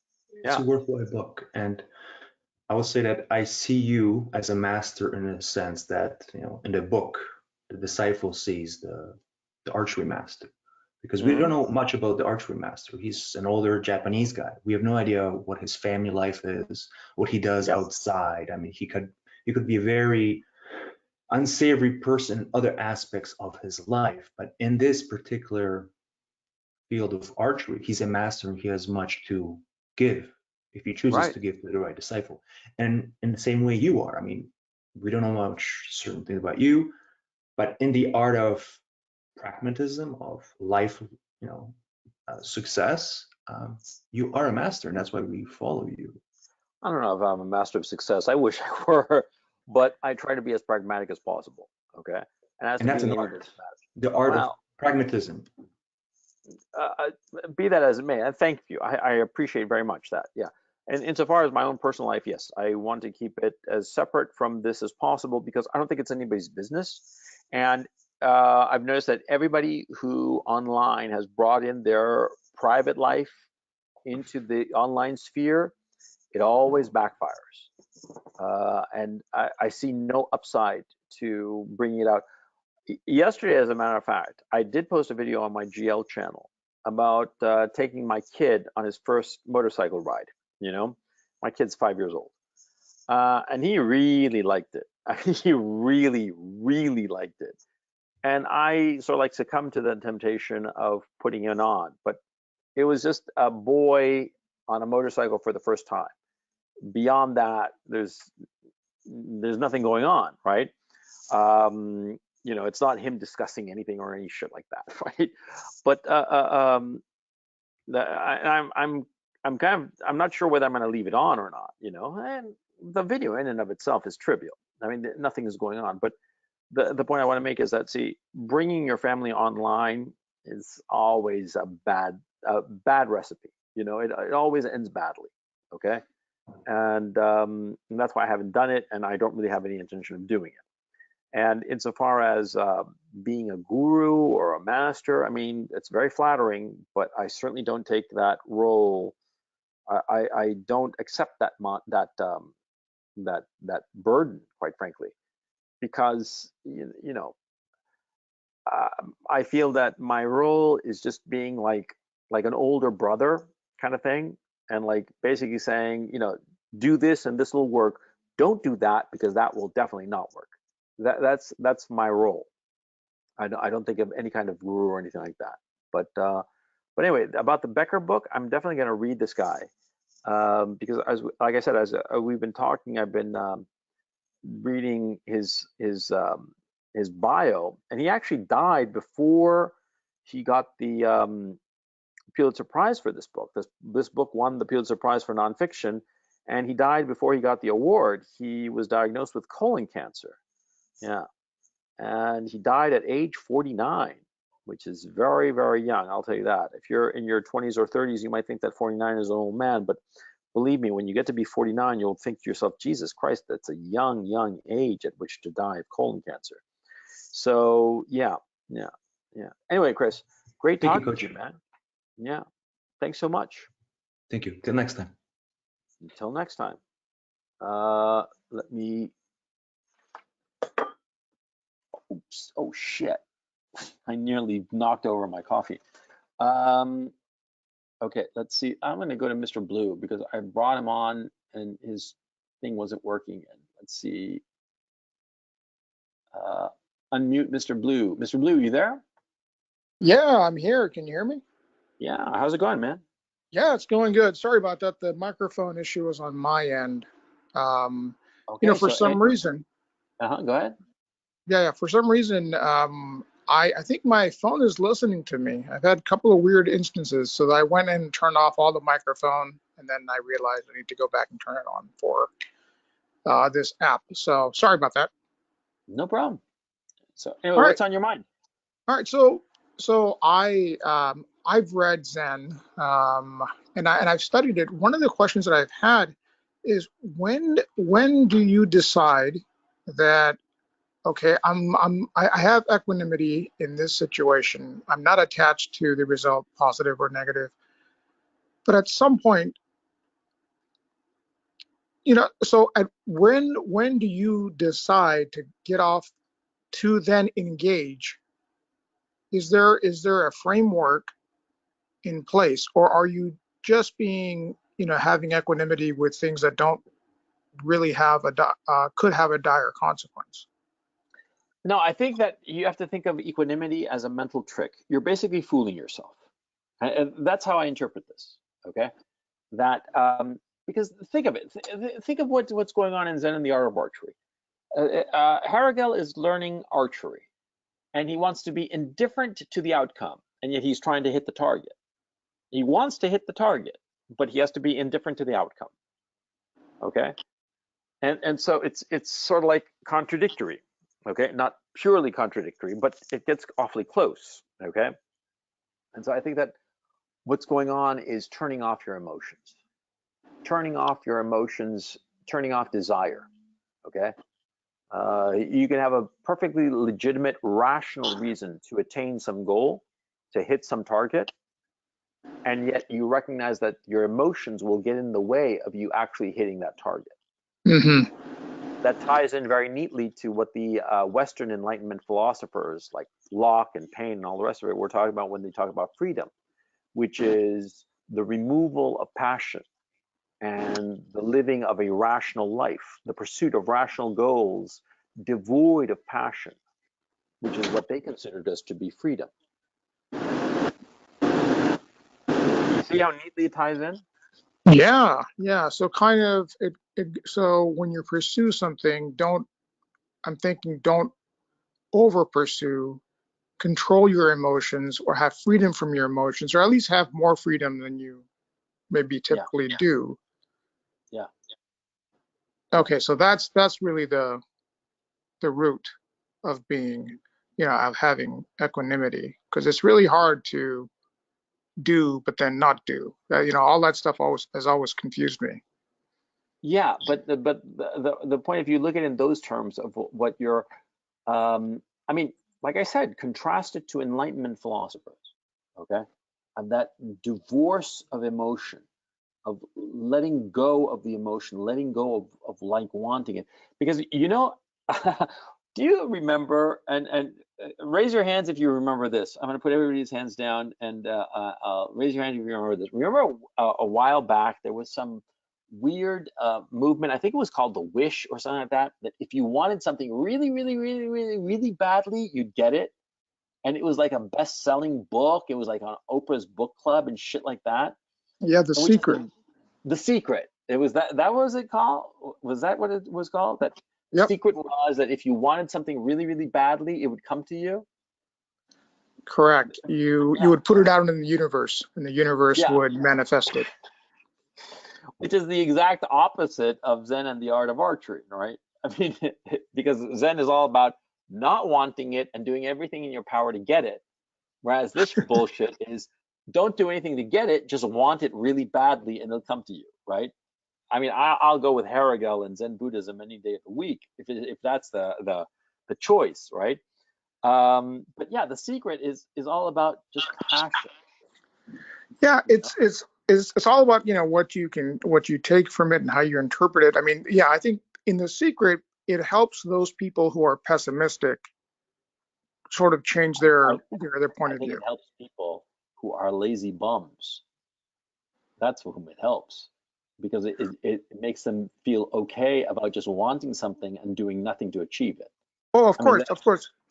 But what happens then is that then reality smacks you in the face, and then so those people who use that type of the philosophy in Secret to get ahead, maybe typically are those that are typically pessimistic, but then they become optimistic and they get momentum to take that next 2-3 steps. Now, if you don't take it, hang on a second. I beg to differ, because think of this. I'm like some doofus shithead, right? And I'm at home and I want $1 million. That's what I want. I want $1 million so I can buy myself a Ferrari and other toys, right? And maybe some hookers and blow. So I'm like sitting on my ass, scratching my balls, staring at my video game, and I'm like, okay, I'm gonna apply The Secret. I'm gonna wish it really, really bad. I really, really, really want $1 million, right? And nothing happens for the next few days, right? And so I just keep on wishing. I keep on wishing it. That would be the default response to somebody who believes this bullshit. That they would just keep on wishing it until somehow magically it would appear. I mean, am I wrong? Am I missing something? So have you read the book? No, I'm not gonna fucking read Okay. it. Yeah. So that's. Yeah. So that's a very it's a simplistic explanation of what the book tries to say, or You read it. Yeah, I've listened to it. Okay. Yeah. And so, but So go ahead. let's take the lazy guy scratching his nuts and wanting to be a millionaire. Mm-hmm. So I don't think the book will help that guy who's playing video games and okay, great, here's $1 million. But that's not that's not who the book is addressing. It's addressing, I think, those that are working, but just generally are pessimistic if they change their attitude and become optimistic, Optimistic. Yeah. then it kind of gets some momentum going. Now, obviously, there's a period of time where you have to, see that momentum. You can't just, wait for forever. But Okay, wait, hang on. I see your point, but let me just interrupt. I just want to point out something obvious. A pessimistic person is afraid of the negative outcome. That's what pessimism is, right? Or they believe that the negative outcome is the more likely. yes, Yeah. correct. So, so they could either be afraid of the positive outcome or be convinced, have the feeling that the negative outcome is the more likely. So basically, it's a feeling. But if you divorce yourself of that feeling of pessimism, then I think it's more of an anticipation than a feeling. You're anticipating a positive outcome or anticipating a negative outcome. Therefore, don't take action. yeah, but it's based emotionally. It's based on an emotion. Wouldn't you agree? Okay, yes.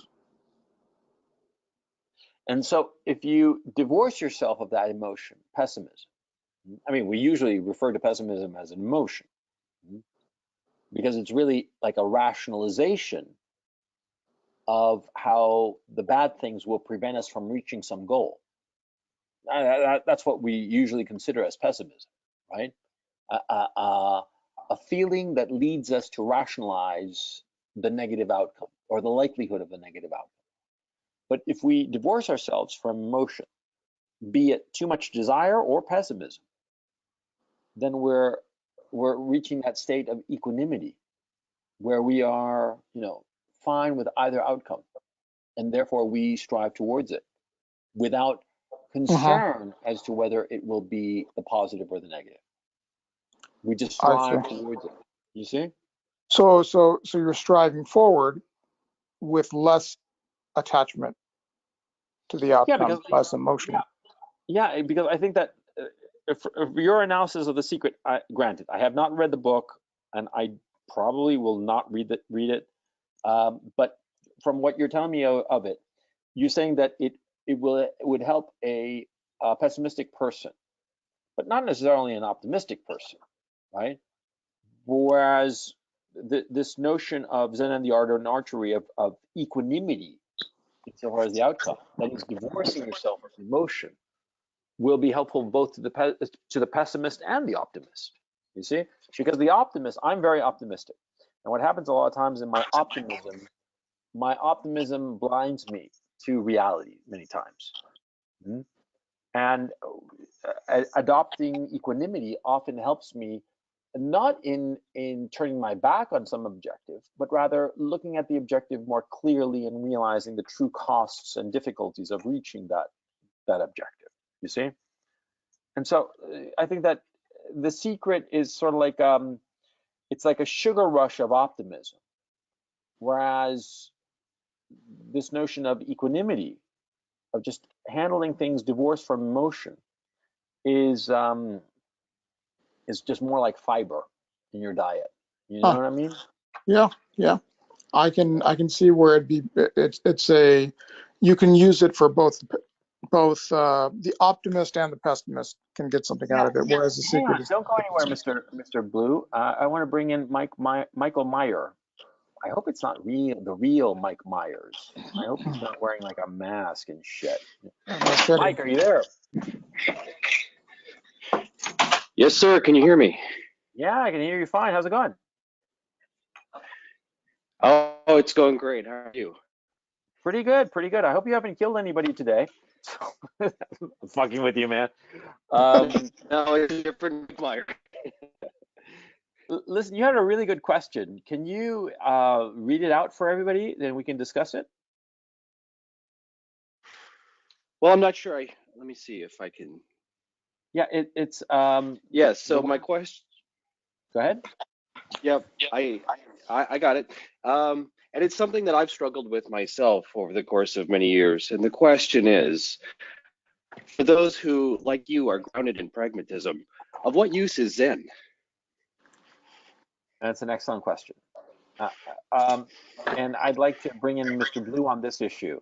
Mr. Blue, what do you think is the use of Zen insofar as pragmatism is concerned? Well, okay, someone define pragmatism to me.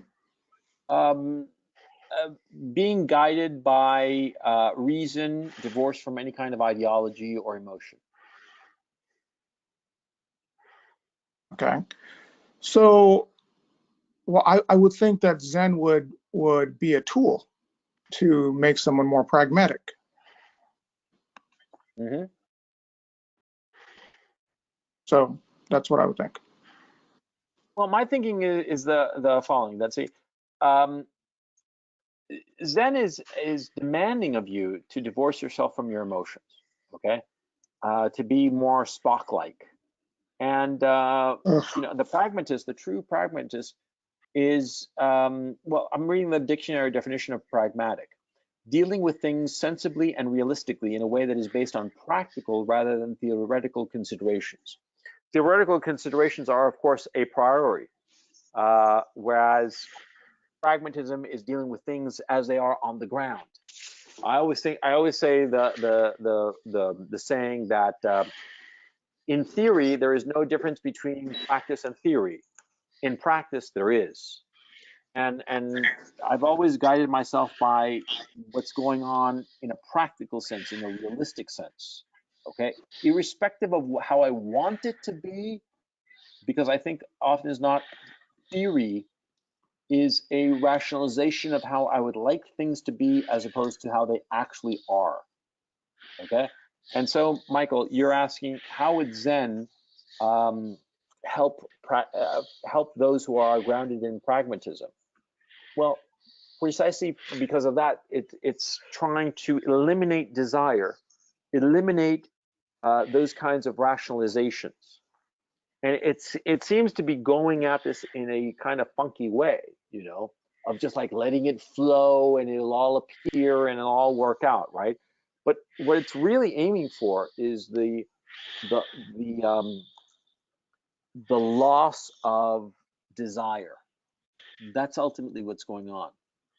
The letting go of wanting things a certain way and just letting them happen as they are realistically going to happen. You see what I'm saying, Michael? I do. And so the follow up to that, and forgive me if I'm going too far afield here, but if you're giving up desire, doesn't that put you at risk for a reduction in value in itself? And doesn't that lead to nihilism, where just nothing has value because I've given up all desire? That's a good question. I don't know. What do you think? Well, I don't know. I experienced that somewhat myself. This thinking is a very Eastern way of thinking. It seems so inconsistent with our Western being. Yeah, it is, and that's why it's good to think about it because it's so radically inconsistent with how we think in the West that it opens up new avenues for thinking. We don't have to. I mean, look, I want to make it clear: you don't have to embrace any of this shit, but you just embrace the shit that works for you. You see what I'm saying? I mean, that's the essence of pragmatism, But I'm sorry, I interrupted your flow. You were saying, Michael? Oh, simply that I did embrace it for 2 years in my 20s. I studied Aikido and calligraphy and Jodo Shinshu Buddhism. I lived in a barn with no running water or electricity, and I tried to walk this path. Wow. And Okay. I got sucked back.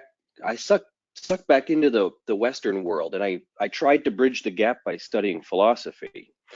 Mm-hmm. And I have to say, as soon as I left a very contemplative environment, it felt like maybe it's a personality flaw in me. It just felt like it's completely inconsistent. It will not lead to success. You rarely see a martial artist or somebody who practiced this have achieve any other success in the world, and it kind of leads you to the point where you're like, why am I pretending, so to speak? What use am I going to make of this in the world. In 7 years to learn archery, this guy could have become a medical doctor and helped millions of people. So it's an internal conflict.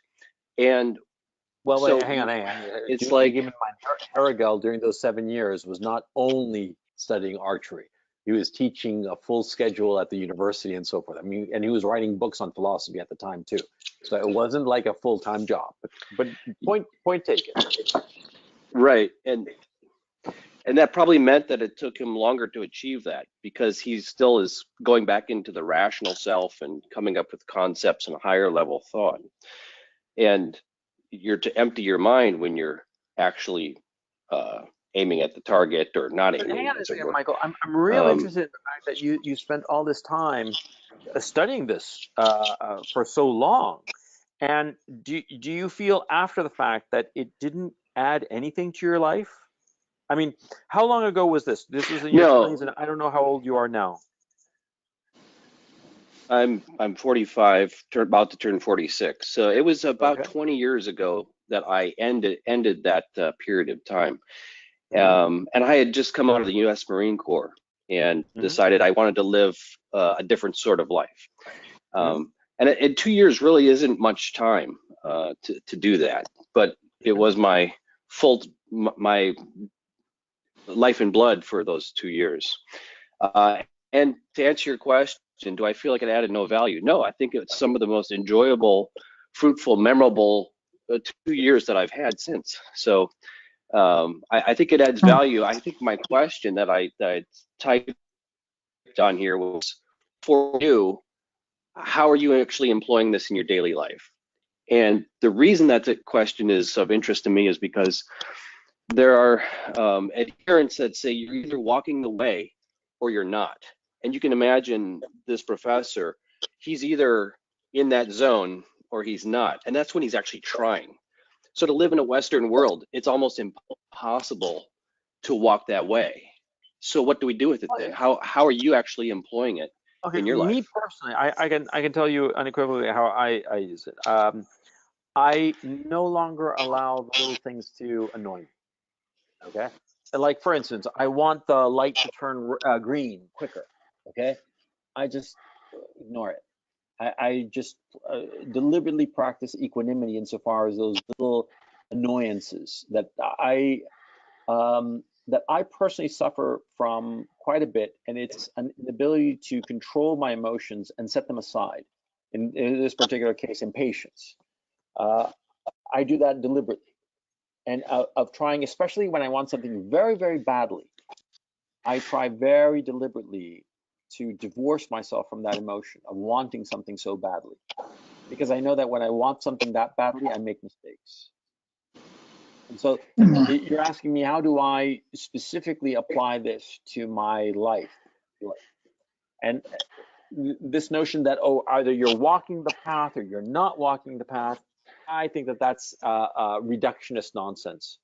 I think that there are things that you can take from any approach that, mix and match. It doesn't have to be you can put pineapple and ham on your pizza. You don't have to be a purist about it. Okay, whatever works for you. That's my approach, which is I think is the most pragmatic approach. If it works for you to be following the path to the letter, fine. If it doesn't, if just parts of it work for you, fine. I don't think that you have to have this notion of like either you're on the path or you're not on the path. I think that that's just reductionist. I think that also a lot of people who are embarked on this particular path say that in order to sort of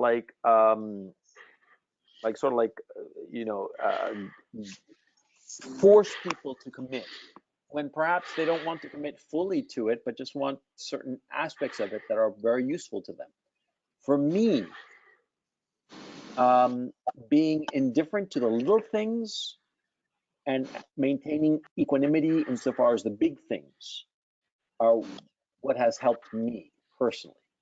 Because when I was younger, and occasionally I slip up, but when I was younger especially, I would get extremely upset, or no, not upset, because sometimes I'd get extremely happy, about little things that were of trivial importance in my overall life, I would usually get annoyed. But getting over that and just being indifferent, of disconnecting my emotions to these little things, has proven to be extremely helpful to me as a man. And at the same time, practicing equanimity insofar as the really important shit that I really want, that's also proven to be very helpful to my long-term mental health. See? So that's how I look at it on a pragmatic sense. Does that make any sense to you? Thank you for your answer. Yes, thank you for your answer. I hope it helps you. Yeah. The one thing I have to emphasize, though, is that I never buy any ideology wholesale. Okay? Zen Buddhism, communism, neoliberalism, any of this shit. I tend to think that every ideology has good points and bad points. And the good points and bad points are different for each person. And so to think that there's one solution, that there's one ideology that's the answer to it all, I think that that's the mistake. And that you have to figure out what works for you and just mix and match, pick and choose what works for you. Yeah. So anyway, great talking to you, Michael. Take it easy, man. I hope to see you next week. Thank you. You too. Yeah. And Mr. Blue, thank you so much too. Absolutely. Thank you. This was a very good discussion. Good webinar. Yeah. I'm gonna pick up one last question before I split. Mike V, I'll bring Mike V on. Mike V, hey Mike, you there? Yeah, how's it going? Pretty good, pretty good. What's your comment, man? Read it out for us, please. Did you want the question or the comment? Because Both actually. What's on your mind? All right. Well, I guess we'll go with last in, first out.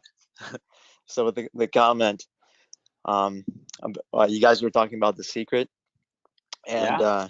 like I mentioned in the comment, I don't really buy into the New Age stuff, but I just see how it may help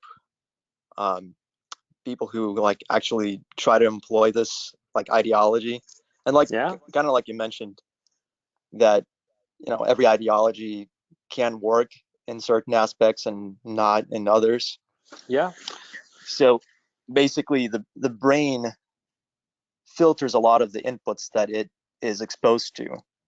Mm-hmm. Otherwise it would just get overwhelmed, and it just so happens that The Secret might make certain things relevant to the brain that it doesn't filter them out, and that happens with opportunities. Like, you've heard of the bullshit magnet or the shit magnet people, where they only, if they focus on the problems, all they notice is the problems. And The Secret methodology or ideology may claim that, oh, they attract the problems, but it's just the only thing that they notice. And same thing could work with opportunities. So I don't know, I see it from the perspective of like neuroscience Mm-hmm. versus like just the universe and all that, like spirituality stuff. Well, look, and my honest says I was shitting on The Secret. I've never read it. Okay, so I don't know. Okay, I'm just like going off of what I heard on like 2 minutes on the news here and there, right? So I'll actually look into it now. I mean, like people are talking about it, that it's not just completely full of shit. So okay, fine, I'll give a look at it. But the thing I read, I mean, want to really I don't blame you emphasize. for not taking a look at it, but Yeah, I don't think no, you'll but gain I will. anything from it. But see, I think that I have to be true to what I think, which is that every ideology, and I think that that's the key issue I want to leave here with, is that every ideology has something valuable to it, and every ideology has something really stupid to it. Okay, Yeah, really I'm on the stupid same to page it. with you, I think. Yeah, or potentially even dangerous. Okay. Oh yeah. Yeah, there are very few ideologies that are all negative, and no ideology that is all positive. That I know, okay? Even the ideologies that we hold dearest, like democracy, for instance, just to give one simple example. I mean, come on, we all know that fucking retard cousin of ours who gets the same exact vote as we do, and he's a fucking idiot. I mean, it's a miracle that his fucking brain generates enough electricity to keep him walking and chewing gum at the same time, for crying out loud. Okay? Yeah, has a garage full of toilet paper. Yeah, exactly. You know, and so like, what the fuck, right? And the fucker bought all the toilet paper, so I couldn't get any. God damn it! I've been wiping my ass with newspaper for the past 9 months. Anyway, but we all get like really frustrated by different things. Excuse me. We all recognize that every ideology, no matter how closely we hold it or believe in it, has some problems, right, with it, one way or the other. Yeah. My thinking is, I always think of like ideologies and ways of thinking. I look at them like ice flows across a river. See, I want to get to the other side of the river, and so I just hop from one bit of ice to the other. Okay, and the ice is shifting and it's not stable. I can't like make my home there, okay? I can't just sit on that ice floe because it'll flip over or whatnot, I'll drown. So I have to be constantly constantly skipping from one to the next. And that's the approach I take insofar as any kind of ideology, okay? In a way, it's like Mhm. looking at it as a thought experiment versus like a hard science. You know, that's kind of like why, you know, I'm actually just joined the second tier because I was intrigued Mhm. by the book. I read it and I was like, I don't see the link to the webinar. So I was like, oh, Mhm. because I'm on tier 1. So I actually just paid for it and I joined it Okay. because of this. But when I was reading the book, I was like, I just don't buy into like, because I looked into Buddhism beforehand as well, Mhm. like a while back. And it's just like, I see the benefits of like meditation, but like when it seems like all these religions and ideologies, like they stumble upon something that seems to work, but they don't understand why. So then they just come up with all this bullshit that seems to explain why certain things work. Yeah, but So there's your mistake. Okay. They stumble upon something that works, but then they create all this justificationary bullshit to explain yeah, it, right? Well, hmm ditch the bullshit and just latch on exactly. to what Yeah, works, and that's rather. what that's why I Yeah. decided to Okay. read the book, and that's why I'm here. You know, because Yeah. I was actually interested in what you have to say about it because you're all about pragmatism. I'm like, oh, Yeah. I'm kind of curious what your thoughts are on this. My thoughts are this: is that Yeah. the book neatly, how can I put it? It gives a good justification for meditation. And I'm hmm not talking about meditation of like, doing the lotus position and having your hands on your knees and saying for 5 hours. No. Like I told you before, like when I'm washing dishes, for me, that's like meditation. And the absolutely best description I ever heard of meditation comes from the movie Layer Cake. You know, Never seen one it. of the characters, yeah, well, one of the characters says how he takes apart his guns. He has a gun collection, and he takes apart his guns. And one of the characters, the other character, the Daniel Craig character, says, "I bet you can do it in your sleep or with your eyes closed." And the character says, the other character, not Daniel Craig, the other character who has his gun collection says, "Yes, I can take them apart with a blindfold, and in fact, I do, because this is what meditation is. It's to focus the attention on some mundane activity while the rest of the mind wanders, while it rests, while it's free." And it's a powerful notion, and I think it's really, really useful. Okay, hmm that and being divorced from your emotions, of being outcome independent. as they say in like some consulting circles. Just yeah, just outcome independent of like it doesn't matter. The outcome does not matter. It's just process. Just flow with the process. And going back to the very beginning of this broadcast where I talked about, you know, that zone when basketball players are just like the ball just magically appears in their hands and it just magically appears in the basket and like it's effortless and you're in the zone, and we've all experienced that. Yeah, how do you achieve that on a regular basis? Okay. I've been thinking about it a lot, and I'm realizing that what I do is that I focus on different things: motorcycle riding, washing dishes, that accentuate this ability to focus without passion, without emotion. Okay, and yeah, that's why I think the book is valuable. Yeah, Yeah, kind of like dog chasing its own tail and then realizing that it has the tail and it is the tail. yeah, kind of, I suppose. Yeah. So anyway, Mike, it's great talking to you. Thanks for being on board. I hope to catch you next Yeah. month. Do Next you week, mind touching on the second on the actual question that I had on which was? on that the fear of death guy that Yeah, came to the master about the swordsmanship? yeah. I was just wondering why the master didn't teach the technical skills and just, you know, called him a master. Like, to me, it just seems that the swordmanship is Allegory. like It's an it's a allegory.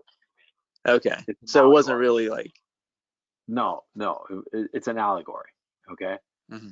It's to emphasize what was the final point of all the training and the exercise, which is to master the fear of death, i.e., to to feel equanimity over the issue of your own life or your own death, Mhm. and Okay. which goes further to Buddhism, which is to lose the desire for life, or conversely, to lose the fear of death. That's the point of all the training. Okay, it was Okay. just an allegory. You're not supposed to take it at face value. Yeah, I was definitely. I'm like, that doesn't make sense. Yeah, that's the okay. Yeah. So anyway, Mike, great talking to you, man. Hope to catch you Yeah, next likewise. week. Yeah, I don't have anything further to add to you. I'm going to wind up the webinar, but I just want to emphasize that final point. Okay, use what works for you. Okay, use what works for you. In my own case, excessive emotionalism has many times been a downfall for me. Okay, and perhaps that's the reason that I'm always on the lookout for these ideas, concepts, ideologies, call them what you will, that de-emphasize emotion and emphasize either rationality or equanimity. Because in my own case, a lot of times I feel that my life has been dominated by emotion as opposed to rationality, or as opposed to being in the moment. Okay. Now, do keep in mind, it could be that your life is the opposite. It could be that you feel that you don't have enough emotion, enough enthusiasm, enough whatever emotion you can name. Okay. So ultimately, you have to figure out for yourself what is the thing that you lack, or what is the thing that you have too much of, and see about changing that so that you achieve what you want to achieve. Ultimately, this is all about achieving your goals. Okay. Zen Buddhism, as described in Zen and the Art of Archery, is a mental trick of not wanting to hit the target so as to hit the target. It's of course contradictory. The whole notion is you want to fucking hit the target. You want to kill your enemy. You want your arrow to go right through his heart. And so you practice all this indifference to the outcome, precisely that. Probably because the Japanese as a people were extremely emotional, and we're trying to find a way to control those emotions, or at least not be dominated by them. And they hit on this. And if anybody knows anything about Japanese culture, yes, they are extremely emotional. And it was an honor society for like the longest time, and that caused all kinds of havoc, right, among the Japanese people for centuries, millennia. So the emergence of this makes a kind of sense. But if this doesn't work for you and something else, the complete opposite works for you, then embrace it. Whatever works, that should be your mantra. But I want to insist on something. Just because it has worked for other people doesn't mean that it will work for you. And always be willing to examine the thing that you are doing to see if it's actually working or if it's just wish fulfillment or just wishful thinking. Okay? Because a lot of times people wind up embracing some ideology or some mode of thinking, and they insist that it's working when it's really not, when they're just embracing it and they're sort of like too embarrassed to admit to themselves that, yeah, this kind of like not works. See what happens? That happens all the time. You have to be willing to drop something at the moment's notice when it's just not working for you, okay? And embrace it no matter how ugly or weird or fringe or whatever, if it does work for you, okay? That's all that matters. So anyway, thank you so much for listening. Sorry if the sound wasn't so good. I don't have my good mic today, but I will have the good mic next week. And sorry about the sound issue. I don't know what the hell was going on with that. But anyway, it's been great talking to you guys as always. I really, really enjoy this. I've said this before, and I don't know if you believe it or not, but it's true. This is one of the high points of my week, not of my life. Sorry, no. There are other things that are more high point than you guys, but during my week, I really enjoy doing these things, and I hope you do too. So I hope to catch you next week. And next week, I promise I'll talk about tits and ass. How's that? Huh? Raise your hand if you want to hear about tits and ass. Let's see a show of hands. Nobody wants to hear me talk about tits and ass? Oh, just a few guys here and there. Jesus Christ, what the hell's the matter with the youth today? Anyway, I'll catch you next week. Thank you so much for listening, and take it easy.